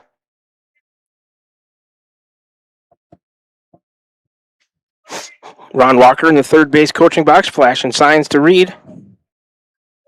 Watch for the squeeze here. Warriors haven't been afraid to try to run that play. A step off. They got the runner picked off in between first and second, and they're just going to let him go back to first as the second baseman was hesitant about throwing somewhere. They're going to call maybe a balk on the pitcher. Let's see. Yep. I think on the step off. So they're going to award the runners a base, which is going to score Meek on the balk by Walker. And then that's going to put Harriman, the pinch runner, to second on the balk. So here, and head coach out to have a chat, is the base umpire, trying to explain to Walker what he did. Here in the bottom of the fourth, the balk scores Meek from third. Harriman gets a base as well to make it 3-1 Warriors. Danville infield meeting on the mound with the head coach and the base umpire. Second baseman was just going to be content to let Harriman retreat to first. He was trying to get into rundown and let Meek score. Danville didn't bite. They were just going to let Harriman go back to first and hold the runners where they were, but the base umpire stepped in and stopped play and called a balk on Walker. So head coach Tony Naylor still talking to the base umpire right now. I don't know if that's John Alden or Todd Donalds. Who's on the bases? Donalds on the bases? Okay. He's talking to Danville head coach Naylor right now, trying to maybe get the specifics on that call. Must have made a motion home first and then tried to spin around. And when you come set out of the stretch, make a motion towards home, you got to go. You can step off to third and then look back to first. You go to second, you can fake a throw, I believe. You go to first, you got to throw it. I think that's the way that goes. So he must have made a move somewhere else. This is a long, lengthy. Tried to come home first. Yeah, that's what I thought too. Once you aren't set in the stretch, you move to home. You got to go. And he turned and spun to second. And they had the runner picked off, but the balk was committed by then. So that's about all I can say about that. They're still talking off the mound. The base ump, Todd Donalds, and head coach Naylor really trying to get a detailed explanation of this, giving everybody a pause here. 3-1, Warriors up 2. They've got one out and a runner at second. Pinch runner, Quade Harriman, on base for Pilcher, who's singled. So that's a third run given up by Walker on 5 hits, 3 walks, 3 strikeouts, a wild pitch, a hit batter. He's up to 65 game total pitches. Not sure the coach Naylor for Danville really buys the explanation, but I don't think there's anything he can really do about it. Assistant coach Dan Smith talking to Fadenauer down the first baseline. Umpires are together. And now, I don't think you can back this call up, can you? I don't think so. It looks like they're discussing what the base umpire called. Danville pitcher playing catch with Stotler. Keep his arm warm. This is one of the lengthier breaks I've seen in a baseball game other than a changeover on an inning. Harriman standing on second. Meeks already scored and went to the dugout. Reed Kite, the count to him is 1-0. And if you called the balk, you called it. I mean, I would have a hard time believing they're going to bring Meek back out and put Harriman back on first if they decide that he was legal on the move. But man, if you make a motion towards home, catcher getting a drink now. If you make a move towards home and you go to second, that's pretty black and white. I mean, that's a balk.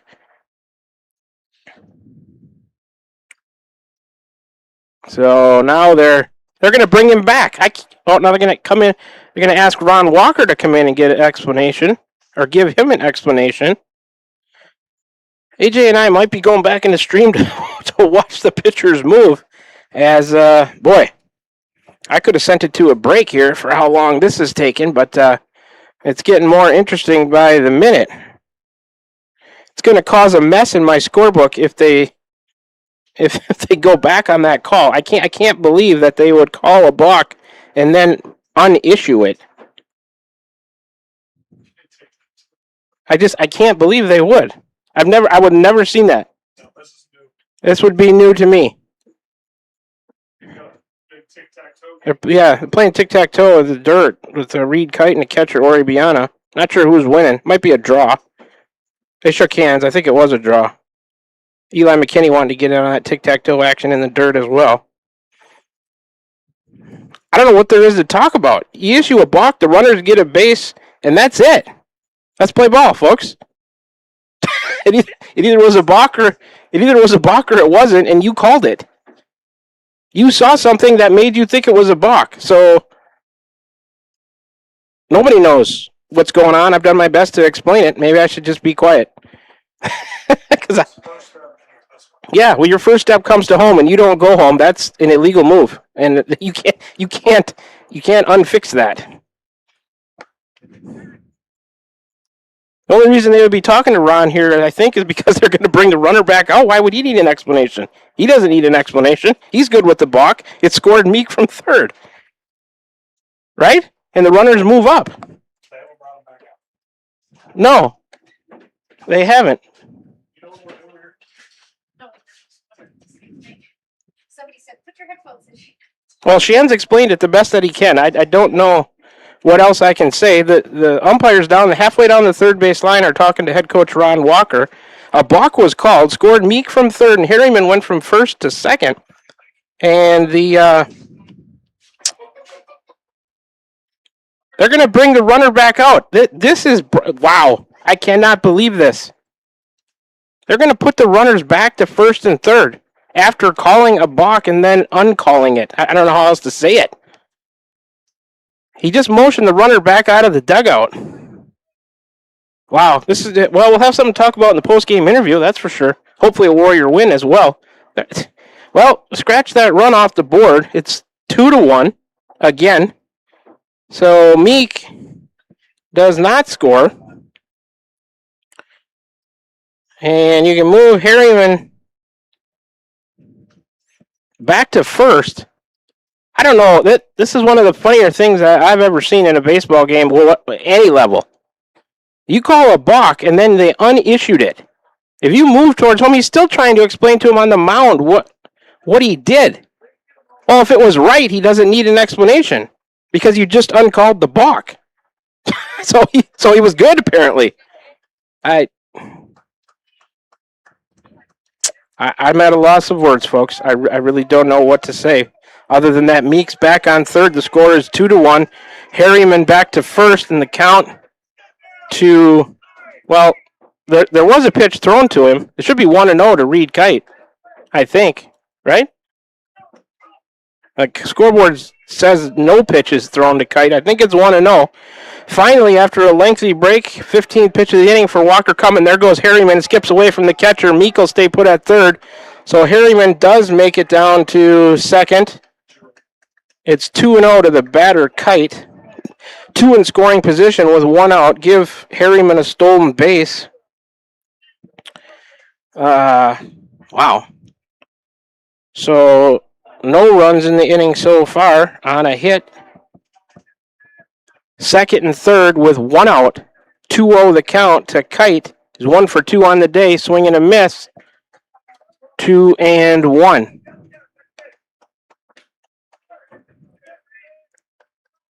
I'm still a little dumbfounded on that call after issuing a balk and then taking it back. I'd like to see what the state of Iowa head of officials has to say about that decision. Outside, a ball, 3-1. Wish I could watch the tape with the head of officials on that one and get an explanation. Because, I don't have one. 3-1, and the pitch inside. Kite draws a walk to load him up. First, second, and third now. That is the fourth walk issued by Graylin Walker. Going to bring up in the 2 spot, number 11, Eli McKinney. For the Warrior lineup, the senior on the mound. He's 0 for 1 on the day with a walk. Scored on a wild pitch to make it 2-1. They're loaded. Meek at third, Harriman at second, Reed Kite at first with 1 out. McKinney lines one foul, first base side, 0-1 to Eli. Well, if Eli can drive in some runs here, that would make that balk play inconsequential, I guess, because they'll end up scoring anyway. That's what I'd like to see happen. Danville, of course, looking to turn a double play somewhere here, home to first, or second to first up the middle to get out of this jam. Here comes Walker, the 0-1. A swing and a miss by McKinney. Quickly 0-2 to Eli.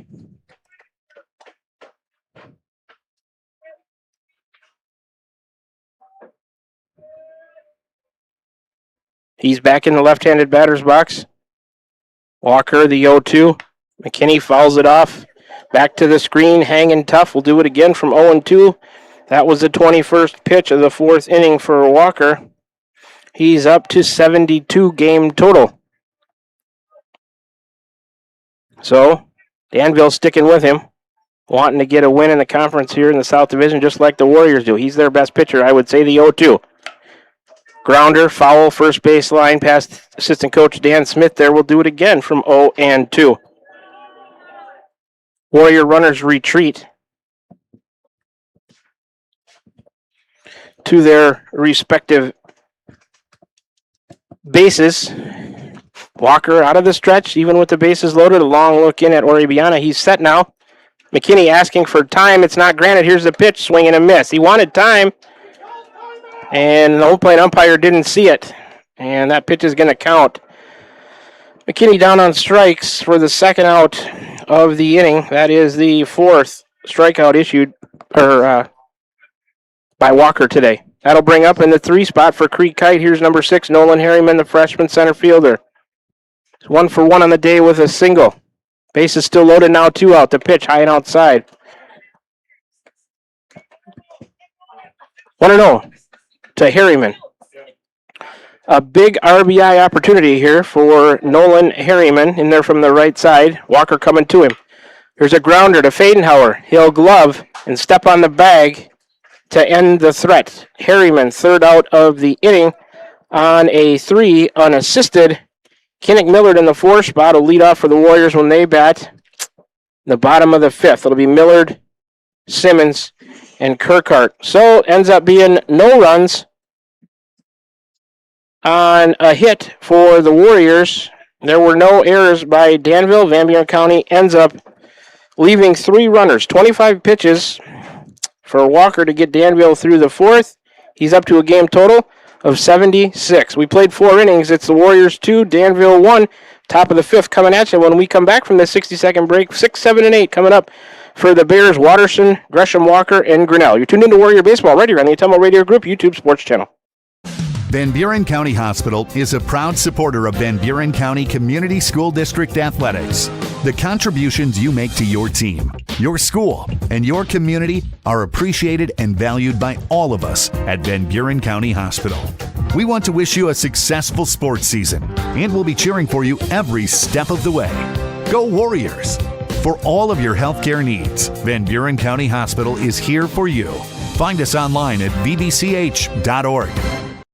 This is Van Buren County Superintendent Jeremy Hisson, and this is your Van Buren County Community School District Weekly Report. We want to congratulate the class of 2026. We wish you the best of luck with your future endeavors. Always remember, if you need help, support, or guidance of any kind, please reach out to a member of our team. We will gladly do what we can to assist you. We want to thank our staff that are retiring or moving on to new adventures for all that they did for our students. We still have a few openings in our district. Please contact us if you're interested. Here in Van Buren County, we have one goal: be a great school for all kids. Warrior Pride, countywide. We're back with the Van Buren County Warriors on the Atomo Radio Group Sports Network.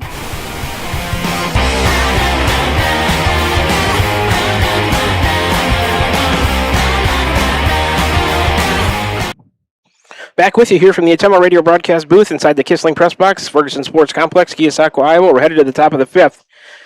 6, 7, and 8, Watterson, Gresham, Walker, and Grinnell due up for Danville. They trail the Warriors 2-1. Eli McKinney back on the mound to start work in his fifth inning. 54 pitches. Here's 55. The first is outside ball one here in the top of the fifth to Watterson. 1-0 the count. He's 1 for 1 on the day with a single. Into play today, 133. That pitch lined back up the middle into center field. Watterson is 2 for 2 with a couple of singles. Danville has the leadoff man on here in the top of the fifth. Fourth hit given up by McKinney and the Warriors. That's going to bring up number 1 in the 7th spot, Gresham Walker, freshman left fielder. He's 0 for 1 on the day, reached on a fielder's choice. That was one of the stranger innings I've called my 4 years of Warrior baseball there. They'll check him at first. He's back safely. Just a very strange call, issuing a balk and then unissuing it. Never seen that before. The pitch, low and in. Oh, did it hit him? It did. Must have been in the lower leg, in the foot maybe. So Gresham Walker down to first, Watterson to second on a single and a hit by pitch. Danville has 2 on to start the top of the fifth. Trouble brewing for the Warriors in the defense. First hit batter of the game by McKinney. And head coach Naylor for Danville in to talk to home plate umpire John Alden. Maybe going to put a pinch runner out there for Watterson at second. It's number 13. That is Brandon Franklin going to run for Watterson. A little better speed on the base pass, so Franklin out there at second. 2 on and nobody out. For the 8th spot in the order for the Bears, number 32, Caden Grinnell, freshman third baseman. No average on the year. He's 0 for 1, a fly to center on the day. Kirkhardt in on the grass. Millard back behind third base a little bit. Warriors will look to turn 2 if they can. The pitch, swing and a miss. 0-1 to Grinnell. Warriors thought they had a 3-1 lead for a minute there in the bottom of the fourth. It's just 2-1. They brought Meek back out of the dugout on the block, unissued, or taken back. The pitch from McKinney, swing and a miss. He's going right after Grinnell. He's got him down 0-2. See if he can put him away here on 3 straight. That would be a big first out of the inning, and there would be a way out of the inning with a double play for the Warriors. 2 on for Danville and nobody out. McKinney's 0-2 on the way. Foul tip, and Simmons couldn't hang on, bumped him in the mask after it hit the bat. So we'll do it again from 0-2. McKinney to Grinnell. Home plate umpire talking to him, batter, about something. Not sure what. Batter shaking his head at him. I don't know what that was about. Anyway, the 0-2 McKinney spins and throws a second, runner back. Base umpire that time liked McKinney's footwork on the turnaround and throw to second. That's all I'm going to say about that. The pitch, swing and a miss. Simmons hangs on. Grinnell strikes out, first out of the inning. And McKinney, second strikeout of the day. Brought to you by Slayton Polaris, 8 miles south and west of Pulaski. Your Polaris Ranger and ATV headquarters. Stop in and see Tim or Dean down there. They'll treat you right. Now, there is 2 on and 1 out for the number 9 hitter wearing number 6, Ty Frazier, junior shortstop. He's 0 for 1, grounder to short. Swing and a miss by Frazier. McKinney up in the count, 0-1. Eli looking to get tough and dig in here. Protect that Warriors 2-1 lead. He's out of the stretch and the 0-1. Too far off the outside corner. Count even 1-1 now from McKinney to Frazier. Eli will look in, comes set, lift the right leg and pitch. That one through a soft liner, but it gets through to Meek out there and left. Frazier going to reach on a single to load the bases. Pinch runner Franklin to third, Gresham Walker to second, and Ty Frazier to first on the second hit of the inning. Fifth hit given up by McKinney. That'll turn the lineup over to the leadoff man, number 5, Zeke Oribiana, sophomore catcher. No average for him into play today. He's 0 for 2. The pop out and a strikeout. McKinney ready, and here he comes. Outside, ball 1 to Oribiana. Corners are in for the Warriors, middle back. Outfield, straight away, medium depth. McKinney's 1-0. In there. No place to put Oribiana. McKinney with a strike, count 1-1. Warriors would love to go home to first, turn 2 up the middle if they can. Inside from McKinney to Oribiana, it's 2-1.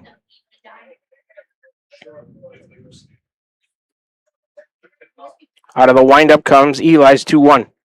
No, that's just ball 3, better. He'll throw down and the runner off. Oh boy, everybody was looking. Good play by Simmons to Kirkhardt. Everybody didn't know what was happening. The runner at first, Oribiana faked him out. He thought he walked. That's just ball 3. It's 3-1. Runner at first, Ty Frazier, thought he was going to get to go to second. Here's the 3-1. And that is ball 4 to force in a run on the walk to Oribiana. He'll get an RBI on that. Score pinch runner Franklin. We're tied at 2. Everybody else moves up 90 feet. They're still loaded. So here in the top of the 5th, a bases loaded, base on ball, makes it a 2-2 tie. And they're still loaded for Danville with 1 out. Second run, charge to McKinney.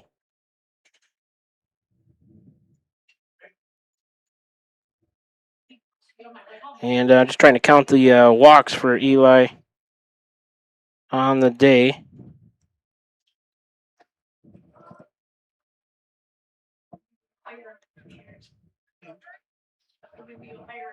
Might have been his first walk issued. I believe it was. So the base is still loaded with 1 out. Danville has tallied 1 here on a couple of hits and a walk. For the number 2 man in the order, wearing number 7, Graylin Walker, sophomore pitcher. 1-0 on the first pitch is a ball. Walker on the day, 1 for 2. He's got a single and a flyout. McKinney's 1-0. Eli is struggling with command right now, 2-0. Graylin Walker on the day, 455. Big RBI opportunity for him here with 1 out. The game hanging in the balance, tied at 2. Warriors need an out or a double play. Somewhere a swing and a miss. Maybe a little taken off that by McKinney to find the zone. Swung through by Walker. It's 2-1. We're tied at 2 as we play top of the 5th. 1 out, bases loaded for Danville. They've scored once here in the inning. Here's a pitch inside and low from Eli. 3-1 and no place to put him.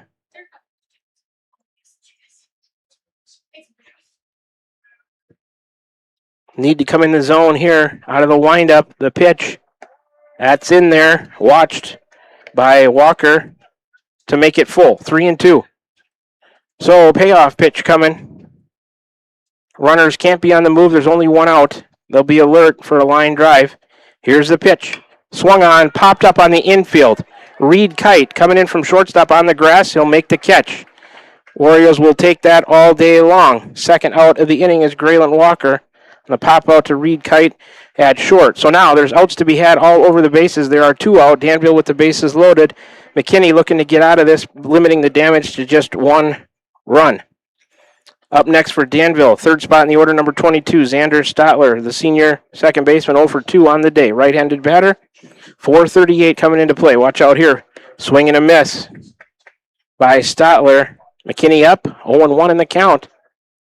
Warriors can touch a bag anywhere and get an out, a force out here as they're loaded with 2 out. We're tied at 2, top of the 5th. That pitch, a grounder to Reed Kite. He'll glove and go to second, step on the bag, and the Warriors get out of trouble. Xander Stotler will end up reaching on a fielder's choice.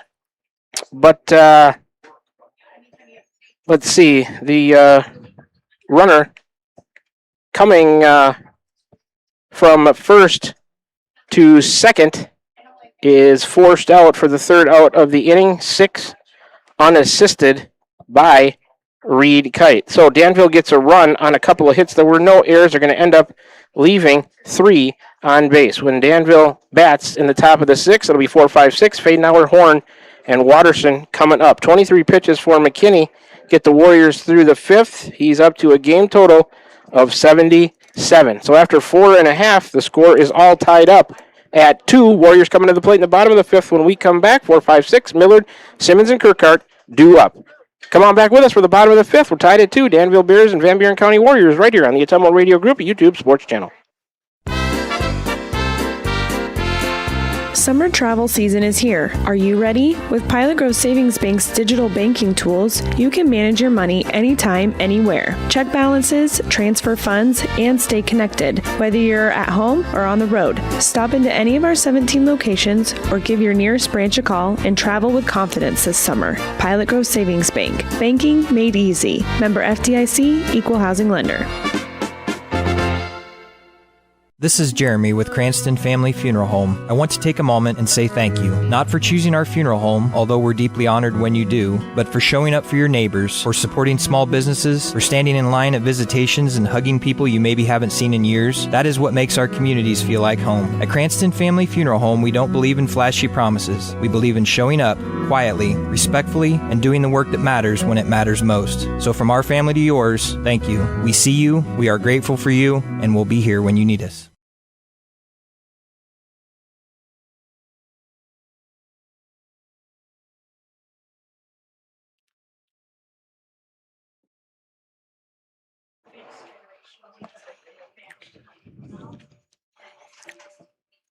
Back with you here from the Atomo Radio broadcast booth. Kenneth Millard stepping in and start the bottom of the 5th for the Warriors. Takes ball 1, skipping away from Ori Biana.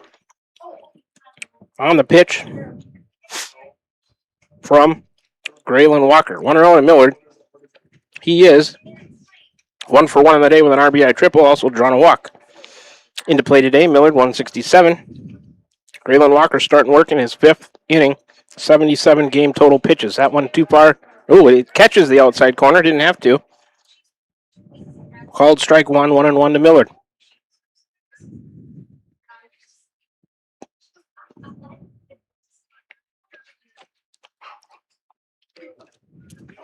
Walker out of the windup. Winds and deals on a 1-1 to Millard. Nope, that one too far outside.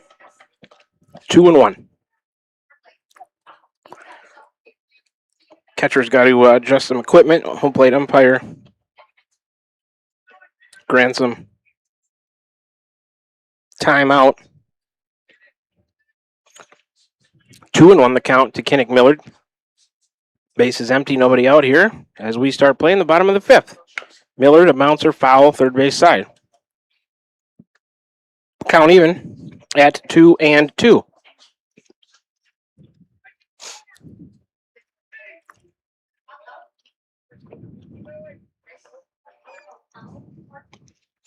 Walker's ready again, and here comes a 2-2 to Millard. Low and outside. Full now.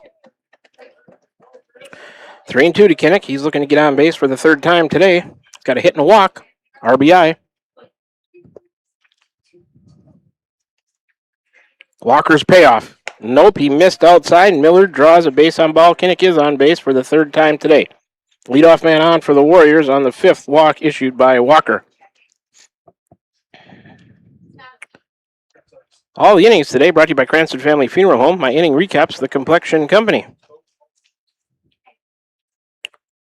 No pitching changes yet in this game. He'll step off and check Millard at first. He's back safely. Pre-game show today was the Van Buren County Community School District. The post-game show will be Crane Concrete Ready Mix. Today's starting lineups were Dowd's Lumber and Home Center. Time asked for.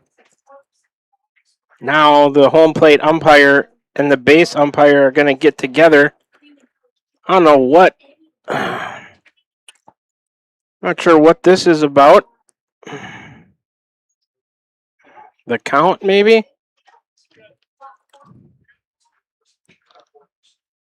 I haven't thrown a pitch to Simmons. He's the next batter in the 5 spot for the Warriors, number 17, the senior catcher. 0 for 1 on the day with a swinging strikeout. He's also walked, stranded on the bases. I'm not sure what that chat was about with the umpires, but we're ready, and here we go. The first pitch to Simmons is a swing and a miss. 0-1 to Caden. Millard down there at first with nobody out. That's the lead run. After drawing a leadoff walk here, bottom of the 5th. Walker working out of the stretch. Caden squares the bunt, bunts it into the grass. First base side, it dies. Good speed. Bad throw. Simmons reaches. He'll decide to stay at first. Millard sprints around to third. Caden going to have an infield hit. Pushing Millard all the way around to third. 6th hit. That was a good bunt. Tough play. Walker off the mound, tried to make it. Simmons bunted it in the grass on the inside of the line. Thick grass here. Perkins Field killed the ball. Walker sprinted off the mound, gloved it, and falling down, tried to throw to Fadenhauer at first, but it was a little bit on the foul territory side of the line, and he couldn't handle it. It didn't get far enough away for Simmons to go to second. Caden alertly didn't make a move towards second.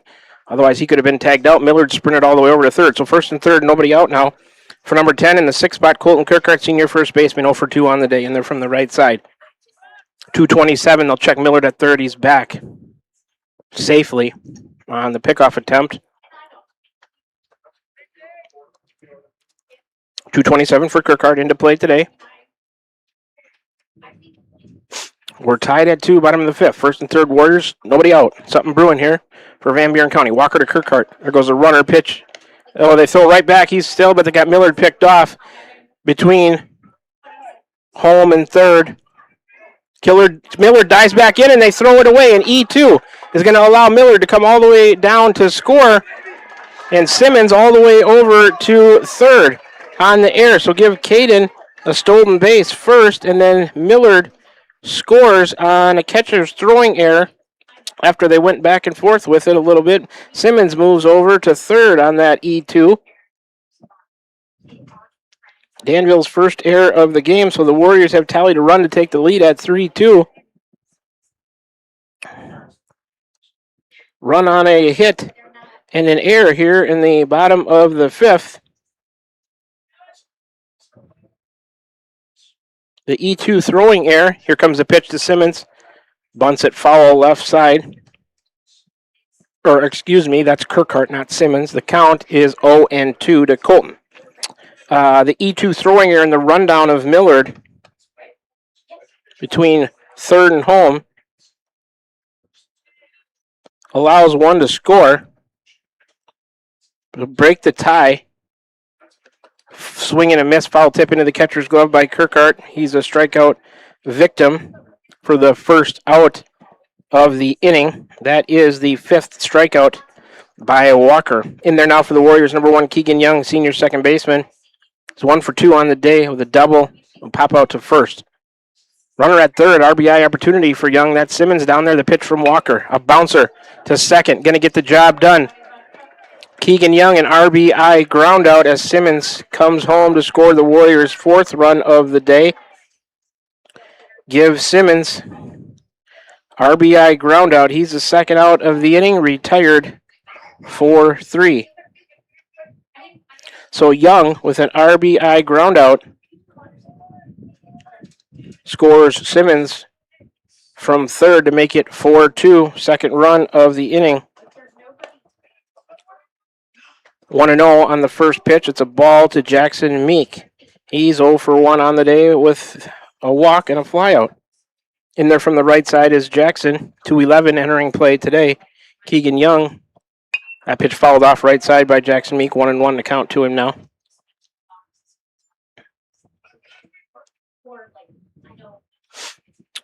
Keegan Young was at 222 entering play today. So the bases are empty now. 2 outs. 1-1 to Meek. Warriors have scored twice. Outside, Meek looked at a ball.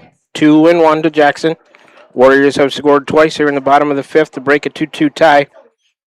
Scored twice on a hit. The hit was by Simmons, an infield single. There was an error, throwing error, to allow Miller to score by the catcher in a rundown.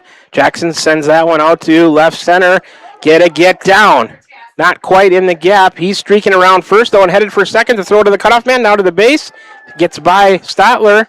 Backed up by the first baseman, Fadenhauer, and Meek has a hustle double. Nice job by Jackson Meek. Hustle double. The Warriors got something going with 2 outs here. Second hit of the inning. They've scored 2 runs on 2 hits now with an error by Danville. That's the 7th hit given up by Walker and the Bears. Head coach Ron Walker, let's see. He's going to maybe pull Pilcher here for a pinch hitter. We will see. Runner at second with 2 out. Meek after the double. He's going to give who an at-bat. Let's get a number for you. Number 7, Parker Boley. Going to come in. And the sophomore going to get an at-bat here. With Meek out there at second. Can try to get you an average for Boley coming into play today, 150.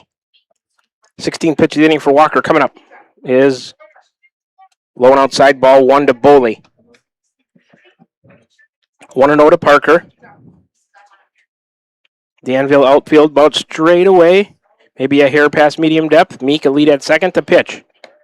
That's on the corner for a strike. 1-1 now, count even to Parker Boley.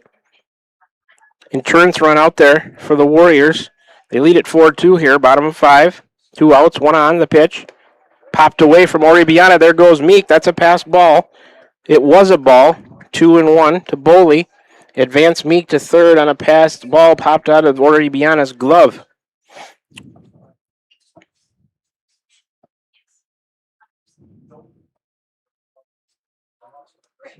So Meek at third now.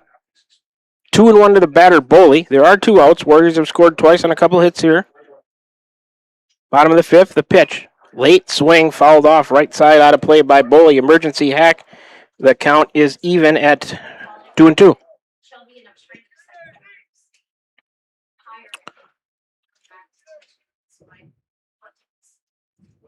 Boley, the right-handed batter, has a 2-2 count on him. Meek the lead at third in foul territory. Walker out of the stretch, the 2-2. Breaking ball landed high. A full count now to Parker Boley, 3-2. Top of the order for the Warriors next, Reed Kite. Here comes Walker. Line to right and down by Boley. A big 2-out RBI base hit by Parker Boley. The move by Ron Walker to pinch hit him pays off. There's an RBI for Boley. Score Meek on the play. Warriors lead at 5-2. So the Boley RBI single scores 1 to make it 5-2 Warriors here. Bottom of the 5th. Third run of the inning on the third hit. Walker to Reed Kite. That one line past third, out into left. Another hit. Boley to second. Reed Kite is 2 for 3 on the day with a couple of hits and a walk. He'll go to first. That'll push Boley to second. 4th hit here in the inning. 9th given up by Walker. First and second now with 2 outs for the Warriors, who have tallied 3 on 4 hits. There has been an error by Danville in the inning. Cree Kite must be feeling okay. He's out of the dugout and into the on-deck circle getting ready to bat. But this is Eli McKinney in there now. 0 for 2 with a walk, a run scored. In there from the left side with runners at first and second for the Warriors. They are 2 out. Walker's first pitch to McKinney. Missed in. 1-0 to Eli. 8th man to come to the plate for the Warriors here in the bottom of the 5th. They've scored 3 to break a 2-2 tie, take a 5-2 lead. Walker look back at second. Here he comes again to McKinney, way outside. Eli ahead now 2-0. Maybe that bunt, that weird balk, I should say, play, the weird balk play that was taken back by the umpires fueled the Warriors. There's one on the corner. McKinney takes a strike, 2-1. Be one of the turning points, I think, in the game for sure. I didn't know which way it was going to go, but Danville tied it, I think, after that. Oh, that one plunks McKinney. Walker hit batter to load him up.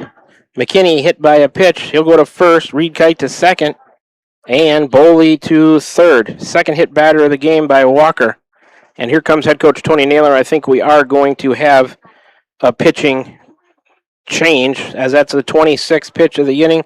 76, 86, 96, 102 for Walker. He's probably at the end of his day. So we will see what Danville decides to do here. Creek Kite re-entering for Nolan Harriman, I believe. We'll set the Warrior defense in the top of the 6th. So, see who the new pitcher is going to be. I think as Walker exits. New pitcher 24. That is... Well, I'm not sure. I don't have 24 on my roster here. Let's see. Have to dig a little deeper here for you folks and see who this is. 24. Oh, okay, there it is. Noah Horn. Sorry about that. Noah Horn coming in to pitch. The first batter he is going to face is going to be Creek Kite re-entering the game with the bases loaded and 2 outs. So 26 pitches for Walker. He's responsible for those 3 runners on base. He ends with a game total of 102. He ends up going 4 2/3, giving up the 5 runs on 9 hits. He struck out 5 and walked 5. 1 wild pitch, hit 2 batters. He's responsible for the 3 runners on base. So Noah Horn was in center. He comes in to pitch. And, well, see if I can get you a number on a center fielder out there. They're all on one knee out there in the outfield. So I can't right now. And the umpire not reporting the change up here to the booth.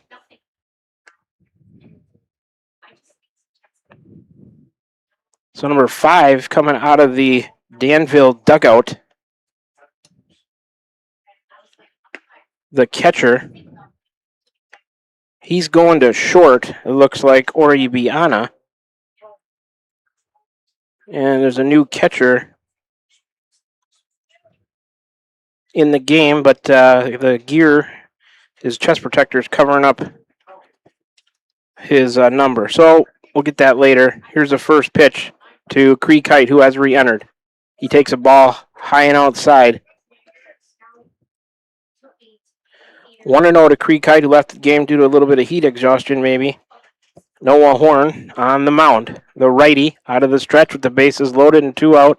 The pitch. Creek Kite, a liner over second and down. 1 run scores. Boley in. Here comes another run. Creek Kite enters the game and drives in 2 with a single. You can score Boley on the play and Reed Kite. And Eli McKinney stops at second. So the Creek Kite single scores 2 to make it 7-2 Warriors. Kinnick Millard in there now. Takes ball 1 from Horn. Creek Kite now on the day 1 for 2. Millard is 1 for 1 with a triple and a couple of walks. Kinnick in there from the right side. Horn. That pitch lined to right center and down. Around third comes McKinney. Misplayed out there. Everybody going to take another base by the right fielder. That'll be an E9. That run would have scored. Millard with a single and an RBI. Score McKinney on the play, and Creek Kite all the way around to third on the... He should have just stopped at second, but the E9 allows him to go to third, and then Millard ends up at second on that E9. Second error in the inning. So the Millard single with a E9 scores McKinney. Make it 8-2, ball high on the first pitch to Simmons, 1-0. So there are runners still at second and third with 2 out, 1-0 to Simmons. His second plate appearance of the inning. Today, he's 1 for 2 with a single, run scored and a walk. Swing and a miss. He had a bunt, or he had a bunt single back way earlier in this inning. Swings through that one to count 1-1 to Caden. In the play today, he was at 111. Here's the pitch. Foul tip into the catcher's glove, 1-2. So the runners on base there, those runs are charged to Walker.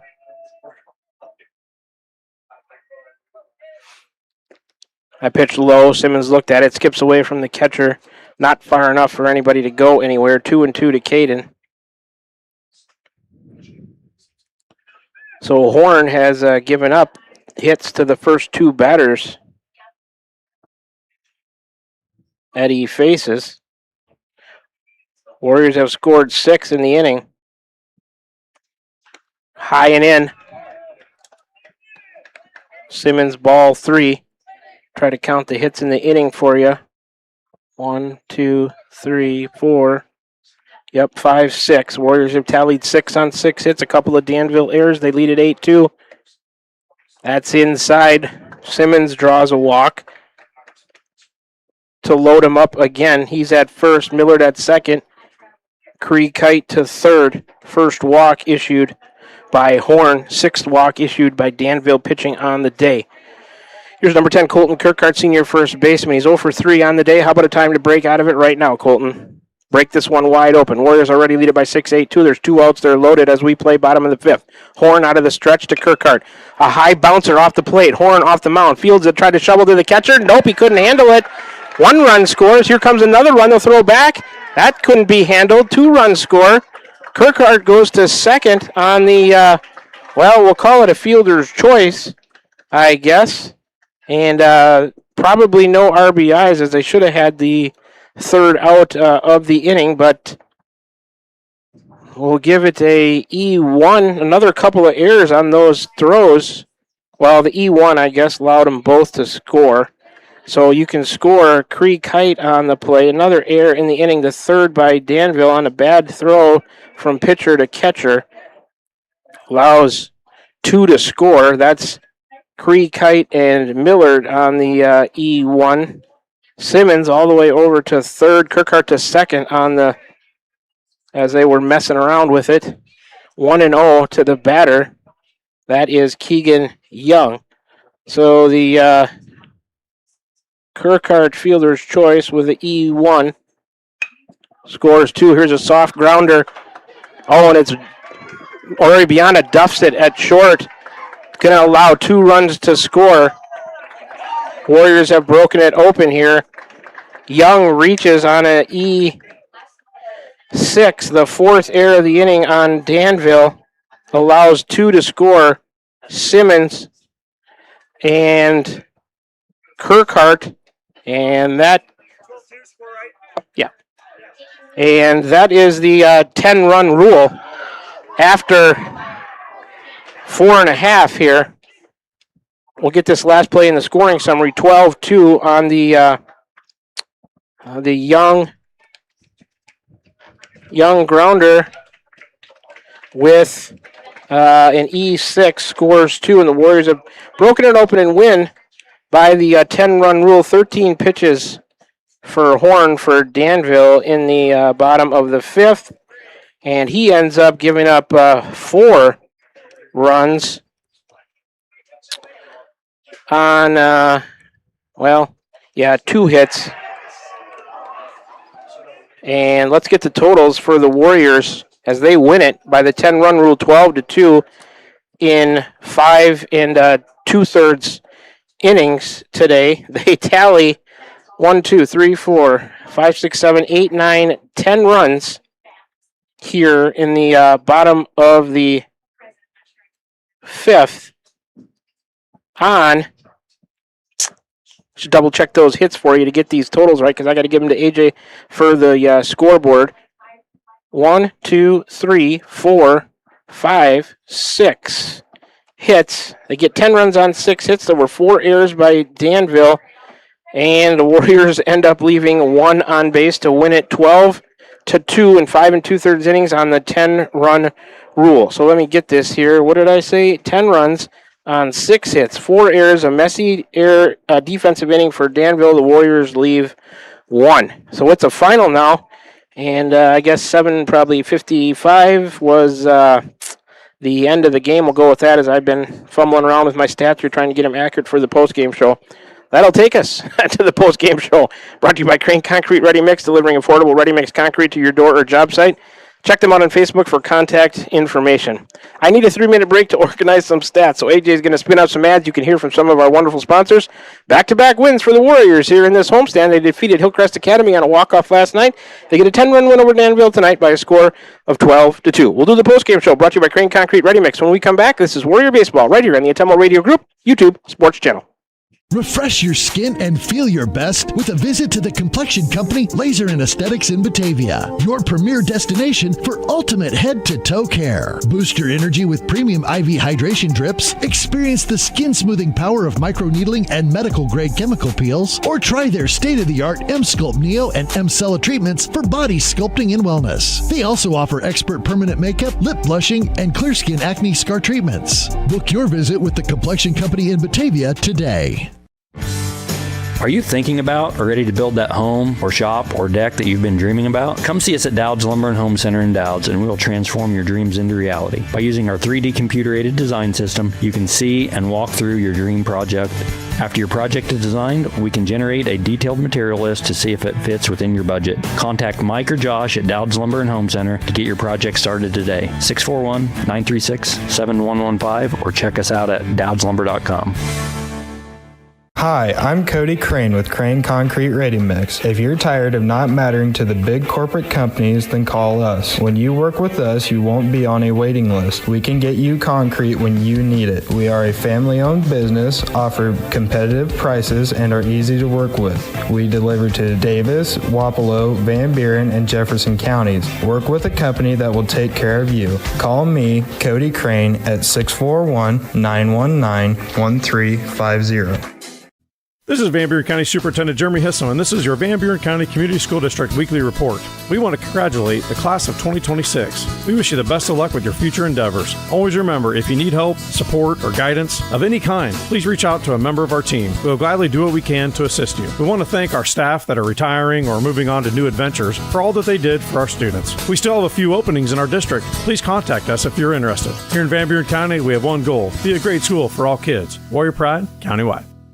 This is Tim with Slayton Polaris. I'm sure you would agree with me that while we enjoy watching our kids grow up on the farm, we also wish they could stay little for as long as possible. 1 minute they are small enough to play in a tractor tire, and the next thing you know, they are bigger than you. With all of life's changes, you can take comfort in knowing that Slayton Polaris will try their best to keep things the same. We always offer the best machines at the best possible prices and strive to treat everyone the way we would want to be treated. This has always been our policy since we opened our doors. We look forward to meeting you at Slayton Polaris, 8 miles south and west of Pulaski. When you're rolling through the beautiful hills of Van Buren County, make a stop in Dowd's at Dowd's Quick Stop. Open every day. This month, try our pizza flavor of the month, Buffalo Chicken. Grab a large 1-topping pizza and 8 wings for just $19. Or try the cheeseburger meal deal. Burger, fries, and a 32-ounce drink for only $11. And don't miss the open-air cooler loaded with wraps, salads, pickle wraps, deviled eggs, and dessert. Dowd's Quick Stop. Good food, great people, right in the heart of scenic Van Buren County. We're back with the Van Buren County Warriors on the Atemo Radio Group Sports Network.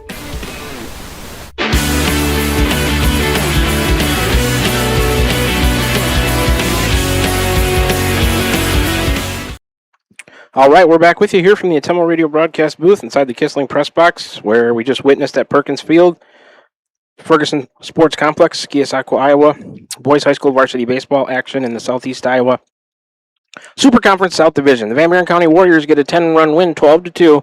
They open it up in the bottom of the fifth, scoring 10 runs. Tied at 2 going to the bottom of the fifth. Warriors win it 12-2. With a messy defensive inning for Danville, 4 errors. Warriors scored 10 runs on 6 hits. 4 errors for Danville, and Warriors leave 1. But that's inconsequential. Big thing tonight, Warriors get a win over the Danville Bears. Let's get you some totals. For the Warriors, 12 runs on 11 hits, 2 errors, they leave 8. For Danville, 2 runs on 5 hits, 4 errors, they leave 4. Winning pitcher is Eli McKinney, as I wrote these backwards here. Losing pitcher is Graylin Walker. Time of the game, 1 hour and 52 minutes. I'll get you a scoring summary. Bottom of the first, a Miller triple scored a run to make it 1-0 Warriors. Top of the second, a Gresham Walker fielder's choice scored a run for Danville to tie it at 1. A wild pitch scored McKinney in the bottom of the third to make it 2-1 Warriors. Then Danville tied it in top of the fifth. The bases loaded walk to tie it at 2. And then it was all Warriors after that to the bottom of the fifth. Catcher throwing error and a rundown scored Miller to make it 3-2. Keegan Young RBI ground out scored another to make it 4-2. This was all with 2 outs, I believe. Boley, an RBI single, scored a run to make it 5-2. Cree Kite single scored 2 more to make it 7-2. Millard single, his second time up in the inning with an E9, scored another to make it 8-2. Kirkhart, fielder's choice with an E1, scored 2 more to make it 10-2. And Young, a grounder, with an E6 by Oribiana, moving from catcher to short, scored 2 more. That's the way it ended. Van Buren County Warriors defeat the Danville Bears tonight by a score of 12-2. Should have some coaches and players interviews for you. A happy dugout it will be. We'll see who head coach Ron Walker brings up, but we're going to work in our last 3-minute break of the day, or whatever AJ has to spin up, so we're good on ads. Come back and do the interviews for you. Well, hang on a second. I hear some steps coming up the stairs right now, so we're just going to keep it right here. And I'm going to get the camera over to AJ so we can see who our interviewees are here in the post-game show. Looks like we got Parker Boley and head coach Ron Walker. I'll get you guys some headsets here.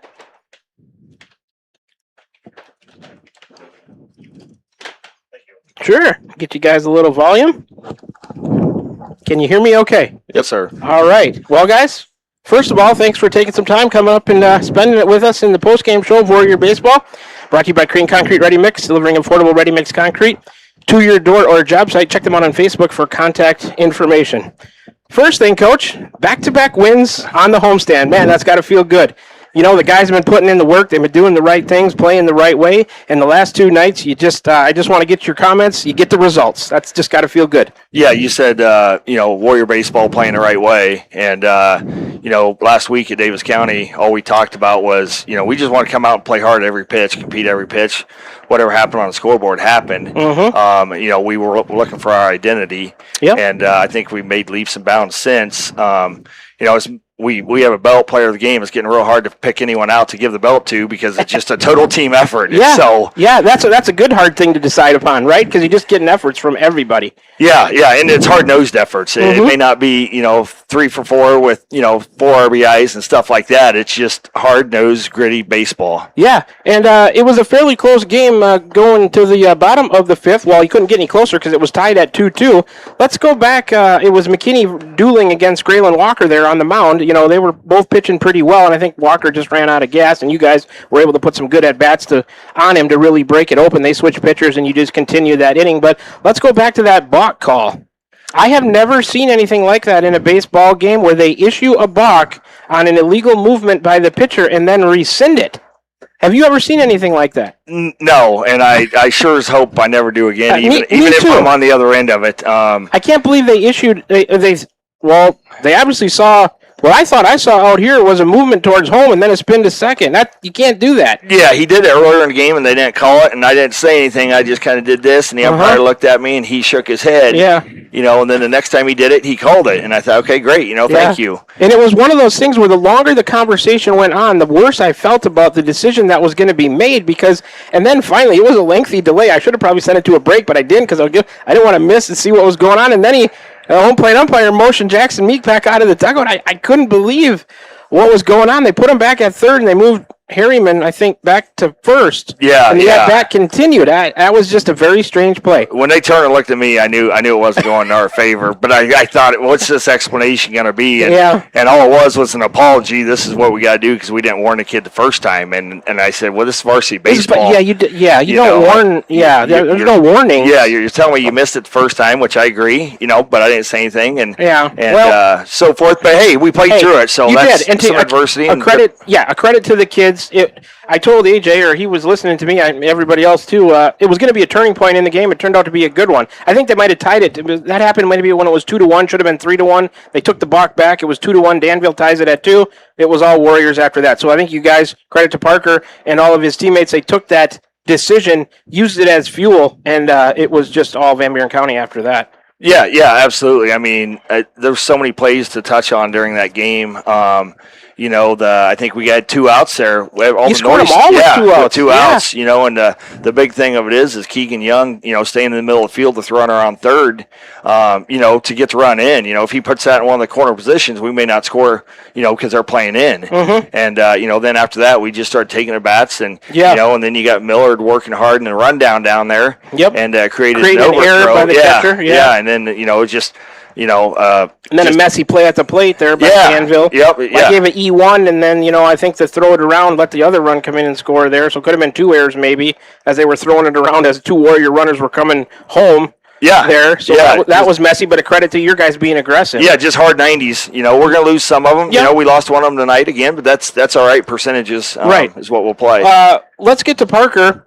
He's been in the starting lineup for most of the year. Not tonight, but you stayed focused, young man. And I really wanted to give you a compliment on that because when the coach called on you out of the dugout, you delivered that RBI single to keep that inning going in the bottom of the 5th and eventually led to your team walking them off, or winning by the 10-run rule, excuse me. So let's talk about that at-bat. How did you maintain your focus in the dugout, and what did you see in that at-bat? You had an RBI single to score a run.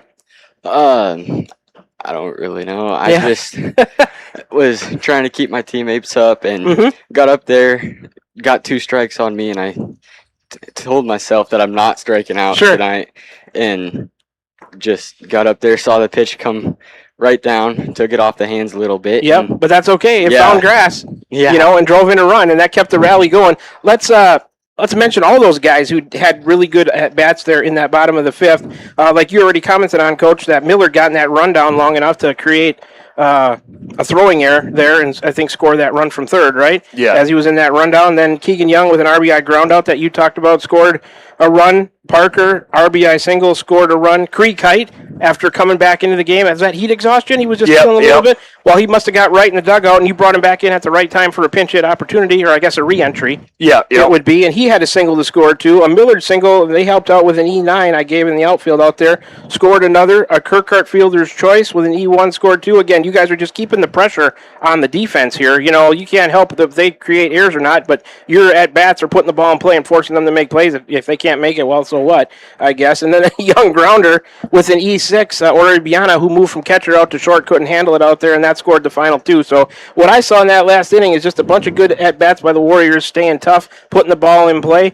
and you just really kept the pressure on them, and it really opened it up, and it led you to a 10-run rule win.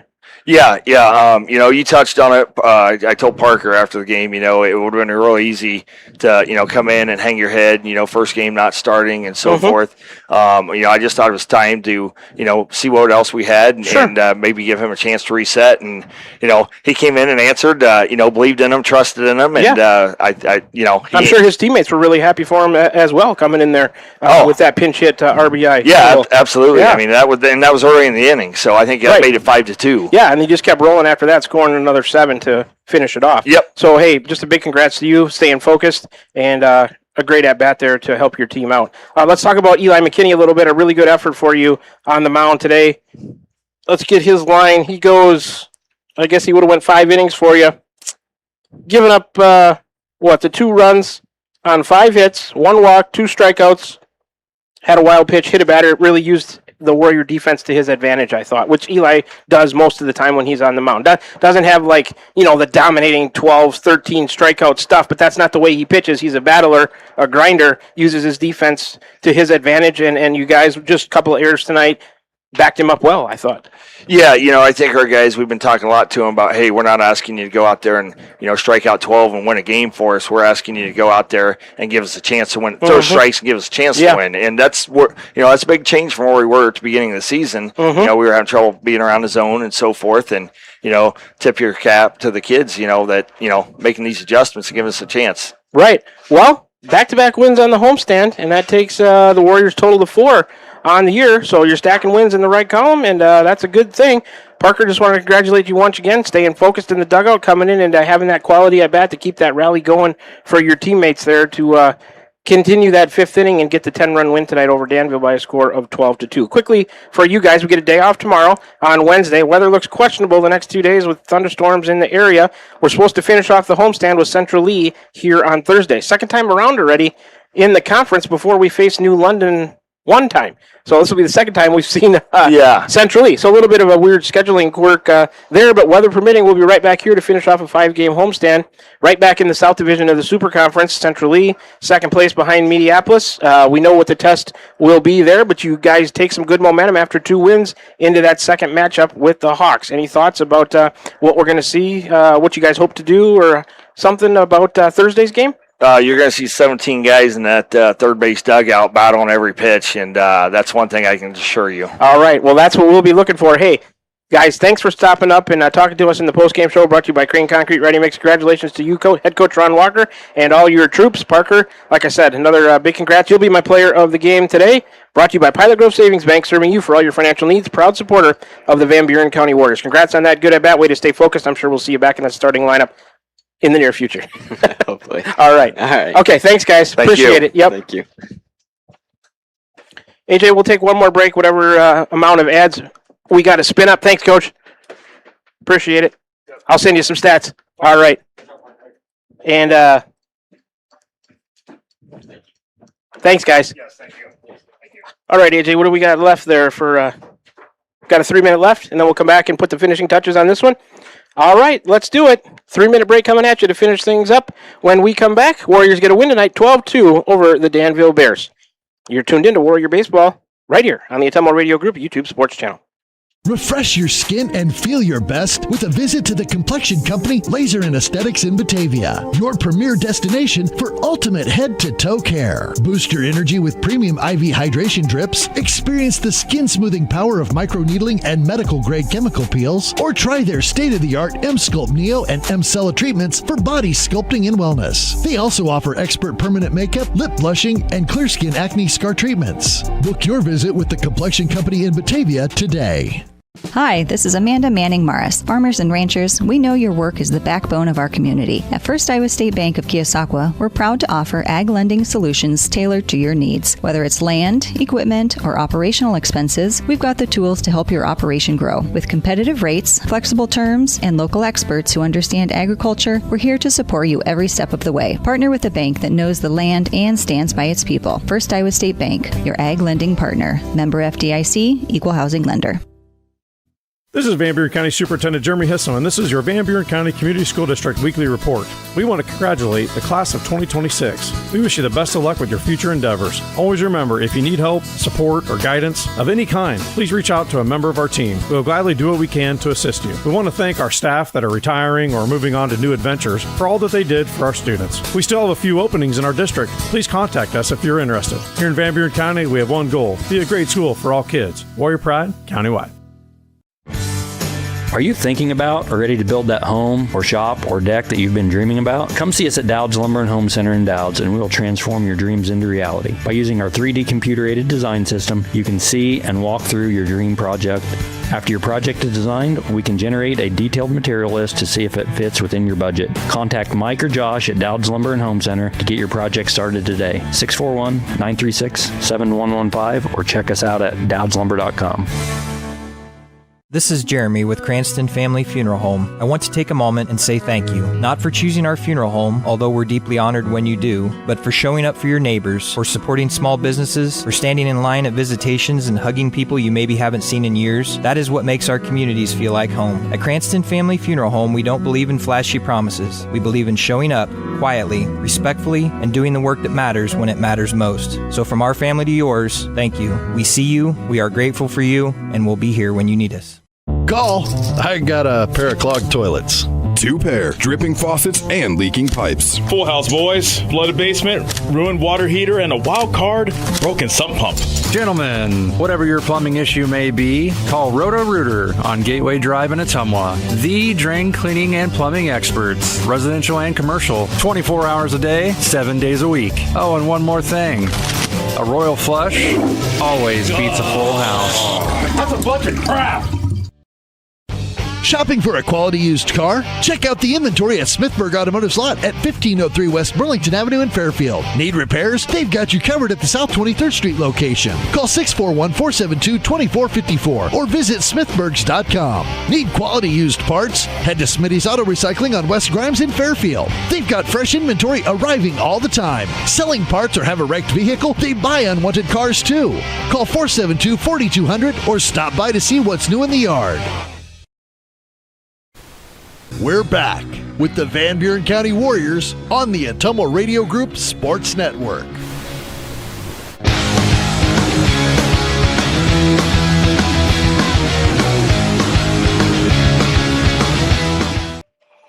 We are back with you for a final time from the Ottumwa Radio broadcast booth here, Kissling Press Box, Ferguson Sports Complex, Keosauqua, Iowa, where we've completed boys high school varsity baseball action for you on the evening. Warriors get a 12-2 win, breaking it open in the bottom of the fifth, scoring 10 runs to break a 2-2 tie, win it 12-2 over the Danville Bears. Totals for you one more time. Warriors 12 runs, 11 hits, 2 errors. They leave 8. Danville 2 runs on 5 hits, 4 errors. They leave 4. Winning pitcher McKinney, he ends up going 5 innings, giving up the 2 runs on 5 hits, a walk, 2 strikeouts, wild pitch, a hit batter on 77 game total pitches for Eli.